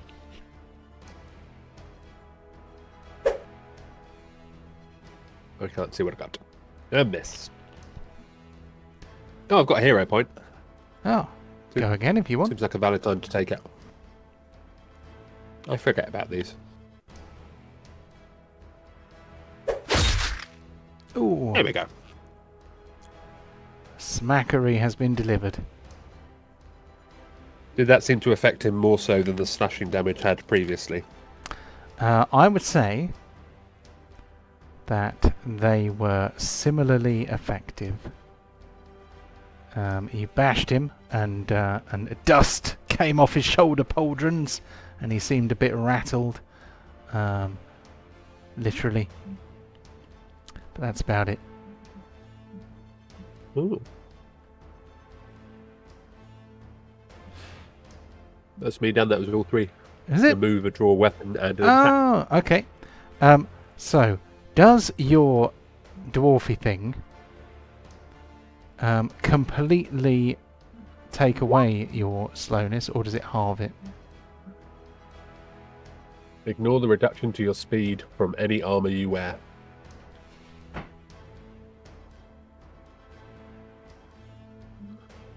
In addition, anytime you're taking a penalty to your speed from some other reason, such as the encumbered condition from a spell, deduct 5 feet from the penalty.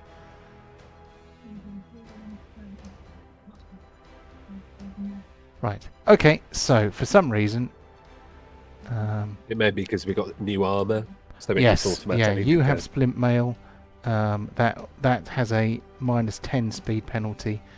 It seems to be automatically taking half off rather than taking it away altogether. Hold on, if I put a 0 in that box there, then the penalty disappears and you are back to speed 20. There we go. Cool.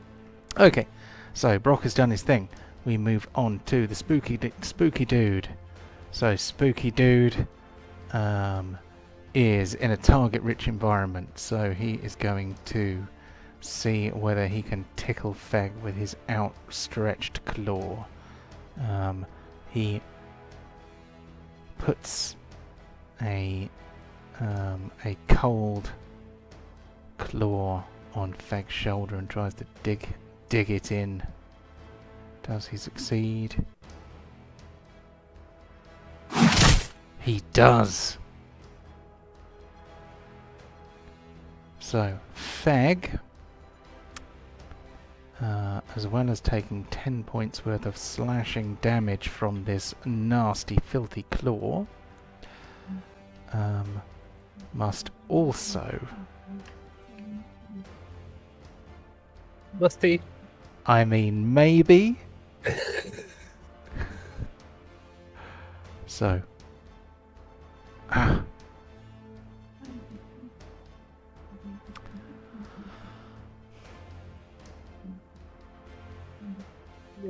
You know, I'm going to make the undead spooky fella feel guilty about his actions. Yeah. So he either is unharmed or gains resistance to all damage against the triggering damage equal to 2 plus your level, so that's 5. So that would give him resistance against slashing 5, and he would become enfeebled at 2. Okay, he lets him off the first time, and then thinks better of it and tries to get him again.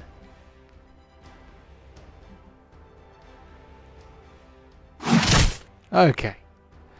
Well, it's less damage, but, you know. Yeah. So I've got to give you 10 back, so he took 6 off you instead.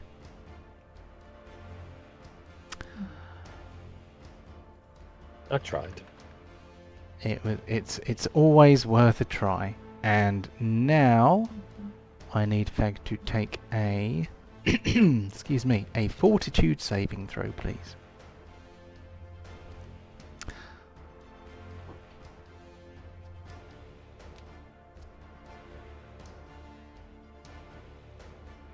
Okay, so Feg, a cold shiver runs through his body, and he becomes, if I can open his godforsaken character sheet, he becomes drained 1. Until I say the words hero point, Okay. and I'd like to have another go, please. You didn't use a hero point earlier then? No, I No? haven't touched it. Okay. Yay! One better. 1 better. It is an But improvement. It is an But improvement. probably, but not good enough. Oh, you are in fact not drained. Or is Oh, it there you not? go. Blimey! Yeah. Yeah. So Feg's hero point for the session is spent. As is Brock's. So I need to find a way to track these better. I mean, there is a box on the character sheet, but I have a memory like a sieve. So you pass the save. You are not drained. He has 1 more action left. His third action. What? Feg uses 2 hero points.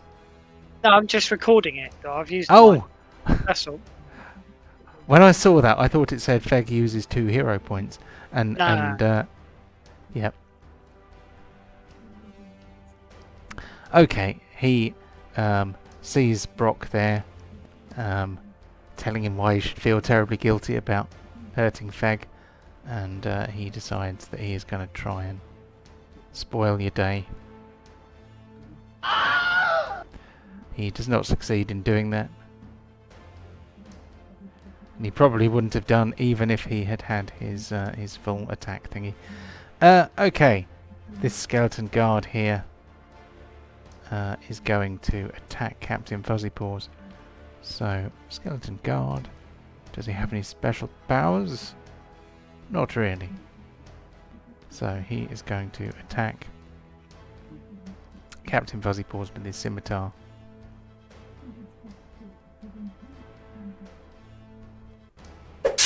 Oh, he got him.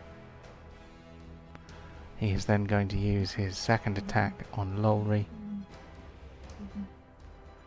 Because it is his second opponent attacked in the same round and he is using a scimitar, he whirls from one target to the other, taking advantage of increasing momentum, and tries to get Lolry too.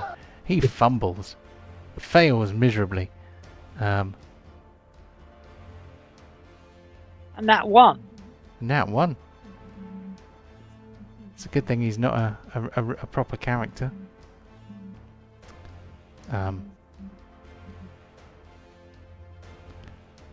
He tries to bring the blade back the other way.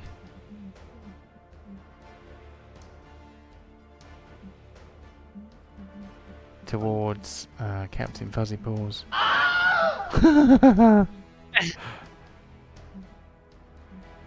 Okay, he has scored 2 fumbles in a row, which is fairly impressive.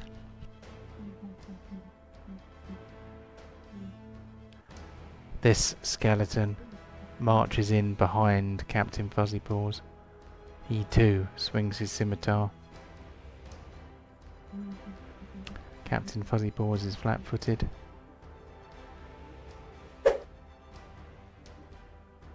Oh, that's one miss. He's going to have another go.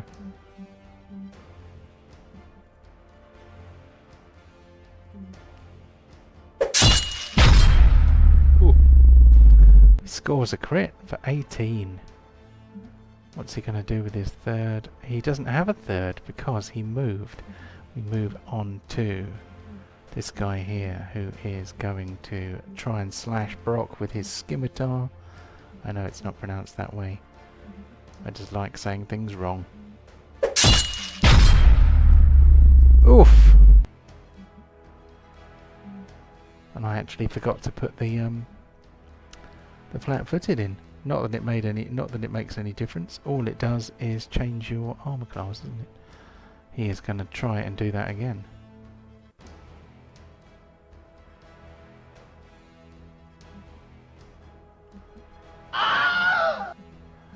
He fails miserably. But it doesn't deter him. We had fumble, fumble, standard miss, crit, crit. Oh, and then not on that one. 2 fumbles in a row. Again. I mean, not nat ones, but fumbles nonetheless. Okay, on to Ardria. What's Ardria going to do?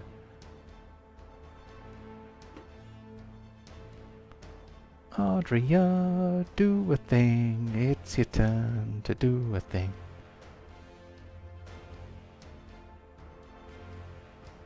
You're also muted.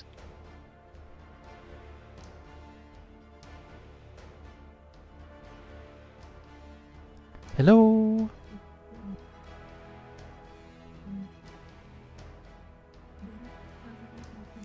So, I don't know what's going on there. I don't know if she can hear us. What would Ardria do if Michaela for some reason was incommunicado?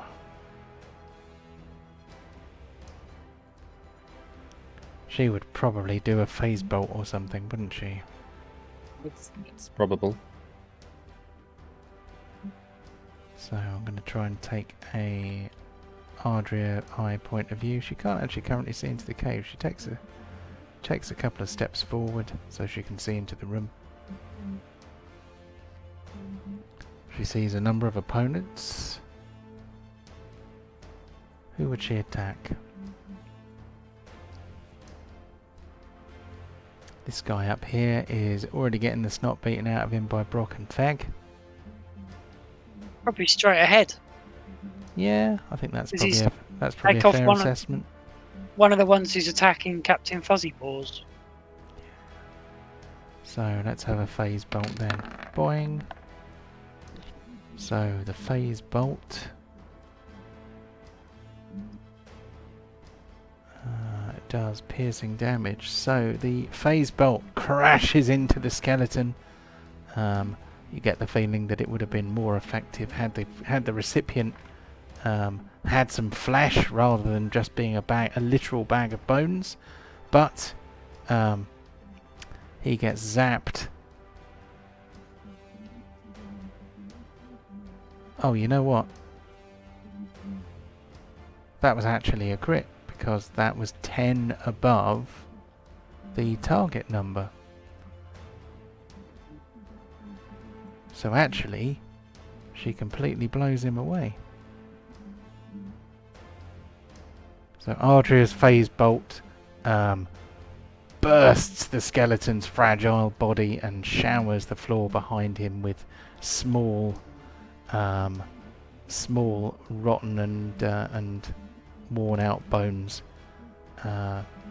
His armor and weapons clatter to the floor, and he is dead. Why did the piercing damage? Why does he not have resistance if it is a crit? Or is it just so much damage? It was just much more damage.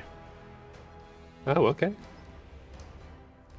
So he was still resistant, just not enough to save him. Skeleton Guard number 3 is going to walk towards his nearest opponent, which happens to be Ardria.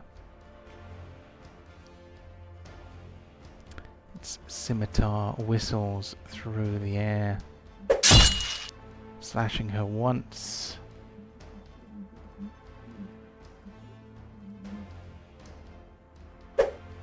But once only. We are back around to Lolry. So first thing is going to be try and attack the one in front of her.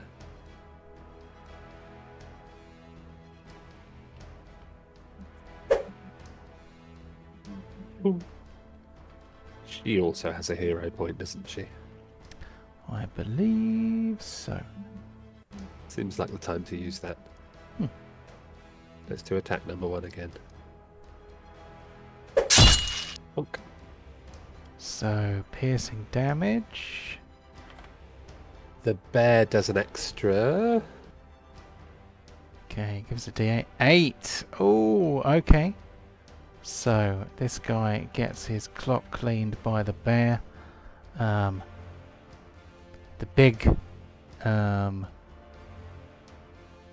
big slashing claws dig deep into the skeleton and do it quite a lot of damage. One of its arms is barely attached, and many of its ribs are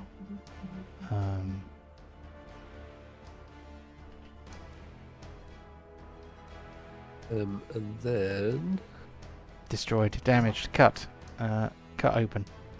I couldn't find the words. okay. Continue. The next thing Lolry is going to do is the hunt prey on the skeleton guards. Cool. Is that an action? How does that work? Can you drop it in the chat? I believe it is an action, though I don't think it states yeah. specific. Oh yeah, it does say one action. And then action 3 is going to be to give Captain Fuzzy Paws 2 actions. Cool. Okay. He is, because he gains the same benefits from hunt prey as Lolly does. Oh, okay. So he's going to make a claw attack against the skeleton. Oh, I need to change that as well. So, And then it also takes 1d8 precision damage. Yep. He is destroyed. Wonderful. Next action is Captain Fuzzy Paws is going to run and hide into this corner because he's taken a bit too much damage. Cool. Okay, That'll be all 3 for Lolry. Lovely. Right, on to Feck. I'm going to make my flame sword burst into flames as one action. Cool. And then I'm going to cut the undead thing's head off. Or attempt to, anyway. Cool. Oh, you can do the flamey thing. Yeah. Yeah, fire damage should fuck it up.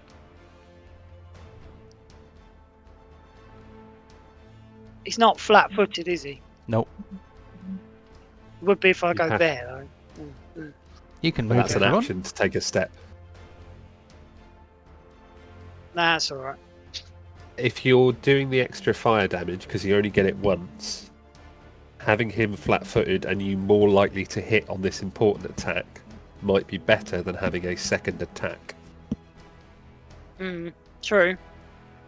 Because you only get one of these special extra flamey attacks. And we know he's resistant to piercing and slashing damage, but he's not necessarily going to be resistant to flamey damage. So that's where I'd need to be, isn't it? Yep. Yeah. If you're Yeah. there, he's flat-footed.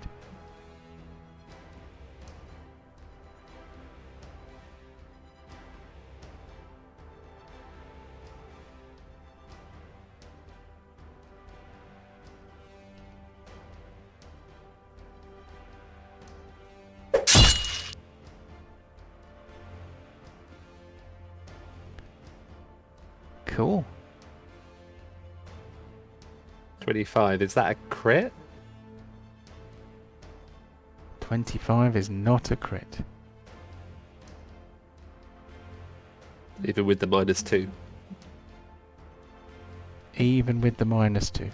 Nah. But he didn't enjoy it very much. He did not enjoy it at all. Right, that's all Feg's action. So let's move on to Brock. Who's just going to start twatting him. Flat-footed.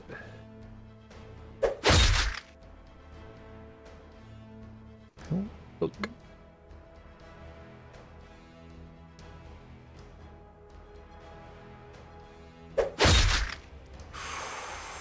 Look.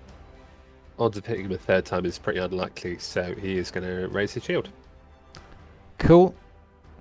My 3 turns done. 3 actions Very done. good. Okay. Right, onto the white. So he is not enjoying the kicking he's getting.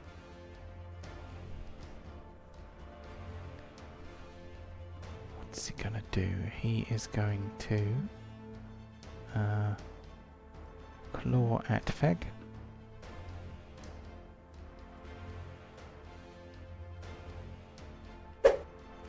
Missed the first time. He is going to try and claw Brock. His chances of hitting are infinitesimally small. But oh, wait a minute, he's got flanking on Brock. I'm flat-footed. Huzzah!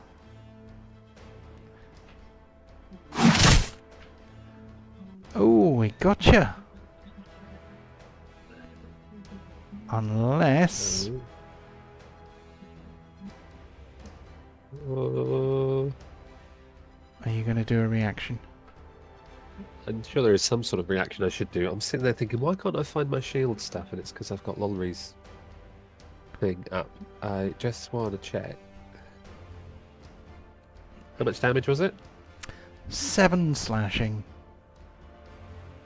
I am going to do a shield block as a reaction. Bloop. Shield hardness is 7, which means it's no damage. Ah, okay. Damn. Do I still have to do the fortitude save? I don't think you do, because if the shield absorbs the attack, then I don't think the life drain can take hold. He's Like if I'd actually... taken damage from it, it would have made sense, but Yeah, the but you shield didn't. did block all of it. Yeah. So he clawed the front of your shield instead of hitting you. Yeah. He is very frustrated. So he attempts to take out his frustration on Feg with his third attack. I mean, I can imagine he is frustrated. He's been down in this cold, dark room. No, physical body parts for him to get those frustrations out. Just bones. No fleshy bits.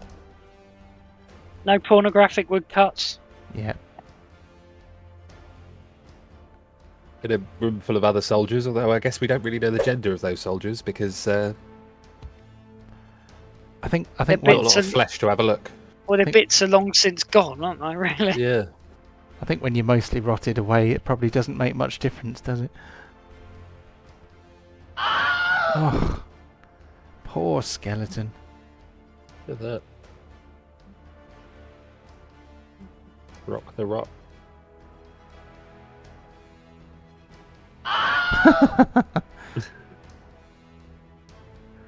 Oh dear. Okay, that guy failed miserably. We move on to Ardria. Unless, Clearly being protected by my goddess who hates undead. So, you know. is that for asthma? Or is it a different one? Saren Ray? Saren Ray, yeah. Saren Ray Healy is the person hates goddess of spiders and light, I undead. think. Yeah. So, Ardria is in melee, and she doesn't like being in melee. So, I feel like Ardria would probably try to use a combat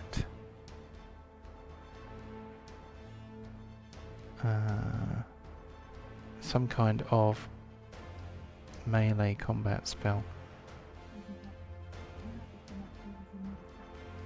So, is that a ranged attack or is that a melee attack? Ranged touch, so that's the one.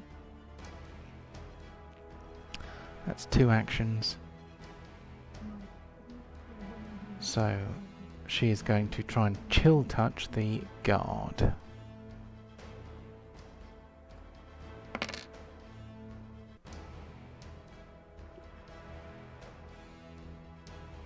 So,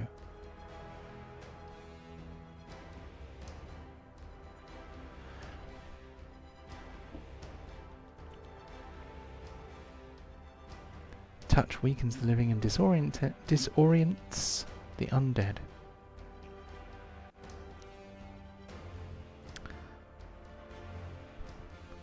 Undead creature. The target is flat-footed for 1 round on a failed fortitude save. On a critical failure, the target is also fleeing for 1 round unless it succeeds a will save. Does it take damage though?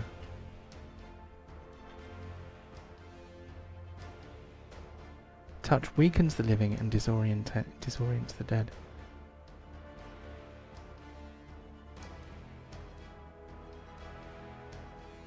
So I think that... Oh. Does chill touch damage undead?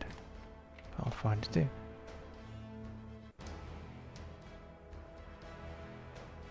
Right, okay, so chill touch does not damage undead creatures, but it does mean that they have to take a fortitude save or be flat-footed and might have to flee if they critically fail. So fortitude save, dead guy. Come on. Cha-ching. That is a critical failure.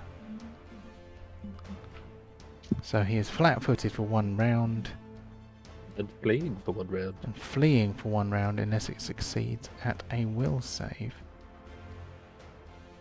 So presumably it takes the will save on its own turn. Because fleeing, unless fleeing is a reaction. Is fleeing a reaction? I don't know. I mean, it's his turn next, so it doesn't make too much difference. That's true. I need to look at what fleeing means because I've never actually come across that before. So, fleeing. You're forced to run away due to fear or some other compulsion. On your turn you must spend each of your actions trying to escape the source of the fleeing condition as expediently as possible, such as by using move actions to flee or opening doors barring your escape. The source is usually the effect or caster that gave you the condition. You can't delay already. Okay, so basically it means he has to run away. He can't do anything else. So that was 2 actions from Ardria. She has a single action left. I'm not sure whether she has anything that she can do. She could use one of her spell slots, but I feel like I ought not to do that. So she is going to I just move back out of the way a bit. That'd be more in character, I would have thought. Well, she could do, but then I she think- wouldn't be able to pick any targets. But if she comes and stands over here, she can zap these guys on her next turn. So I think she's going to come and stand over here. And that way she can do something useful next turn. So, Skeleton Guard number 3 has to run away. Will save. Ah, yes, unless he passes his will save. I'm assuming the will save will be against the same DC. One would imagine. He doesn't have to run away. He passed his will save, but he is flat-footed for 1 round. So I'm going to give him a thumbs down. That was the last creature in the turn order. So let's... I'm aware that we started very late today, but I still have an early start tomorrow, sadly. So we'll have to make it up next week. Next week, of course, is our last session of the year, and we are not going to be online because we're going to play Hero Quest instead. So, sadly, we won't have Gareth with us for that one because I think you're away, aren't you? Yeah, I'm in Southend. Yeah. So what I'm going to do now is write in the chat. Skeleton 3 is flat-footed for 1 round. Then we're gonna very quickly do some awards. So, cha-ching. Where's the award screen? There it is.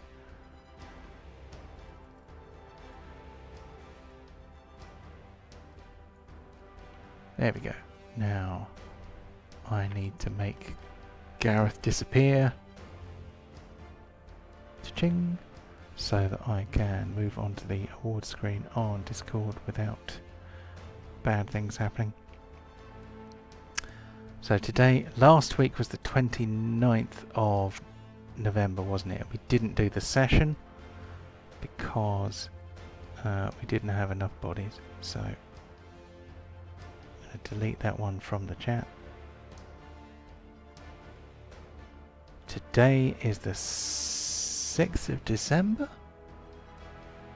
How the heck did that happen without me noticing? Okay. First blood. That was me. Yeah, first blood and first kill.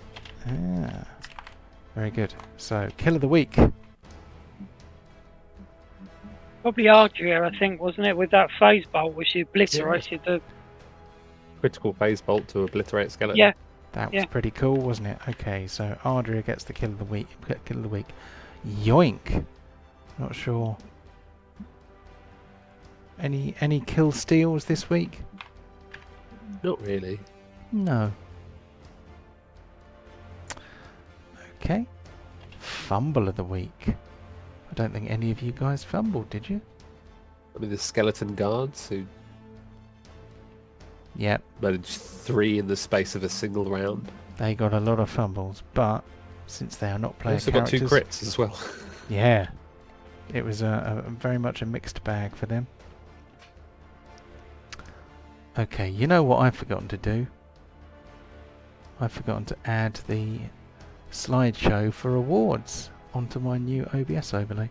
I lost all my OBS overlays when my hard drive self-destructed last week, so this is a brand new OBS overlay, and I am in theory in a higher resolution now, so you know, maybe it's not so bad. Okay, so the Pincushion Award, who got the most beaten up? Fuzzy paws. Yeah. Yeah, so Captain Fuzzy Paws did get quite beaten up.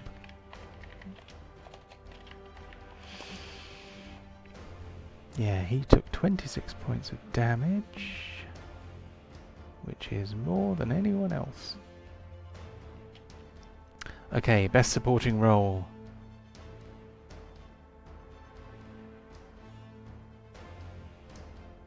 I mean, Captain Fuzzy Paws, because by being there he managed to get an extra kill.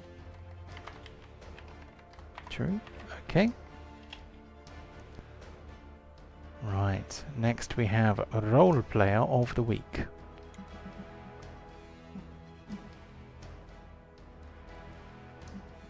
Probably Feg. What did he do? Well, it was very in character. He was dragging corpses outside and being sick all over them, and Yeah, that is true. Any other And then when- nominations? and then when he walked onto the into the tunnel, was staring at a rock on the floor, getting in the way. Okay, I'll put Fag down for that one then. Excuse me, coughing straight into the microphone. I have a cunning plan, my lord. Do we have any cunning plans? There was Lolry sneaking into the... Yeah. Which then, you know, the undead came to be undead. Cool. So, award number 10. Read the damn spell description. I think, considering only one person in the party can cast spells at the moment, that's pretty much automatically Ardria. So, that is a full set there. Does it go to you for trying to do chill touch on an undead? Well, I mean, I kind of thought it would do damage, but that I was thinking of the D&D version. But,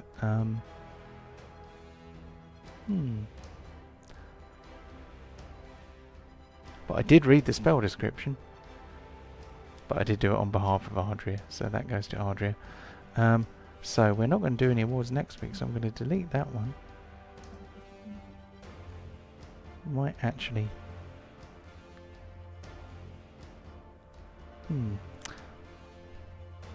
All of my calendars, except for the awards calendar, are based on financial years instead of calendar years. So the fact that it is different is annoying me.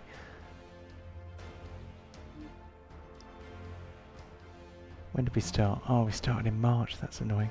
We only did one session in March, though.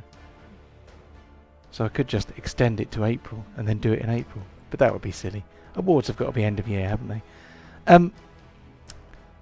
Excuse me, I just went off on one and started thinking aloud there. So, thank you very much for joining me for this episode of Troubles in Otari. The continuing adventures of Fag and the Squirrel Gang. This will be our last uploaded session in 2023, because next week we're doing something else. So, Happy New Year, everybody. If you're watching, I don't know if anyone watches this, it'd be nice if someone did. Happy New Year, and see you in January. And the rest of you, I will, or most of you, I will see you in my very house next week. So, Yeah. have a good one, guys, and I will see you then. See you next week. Yeah. Cheers. See you later. Bye. Bye.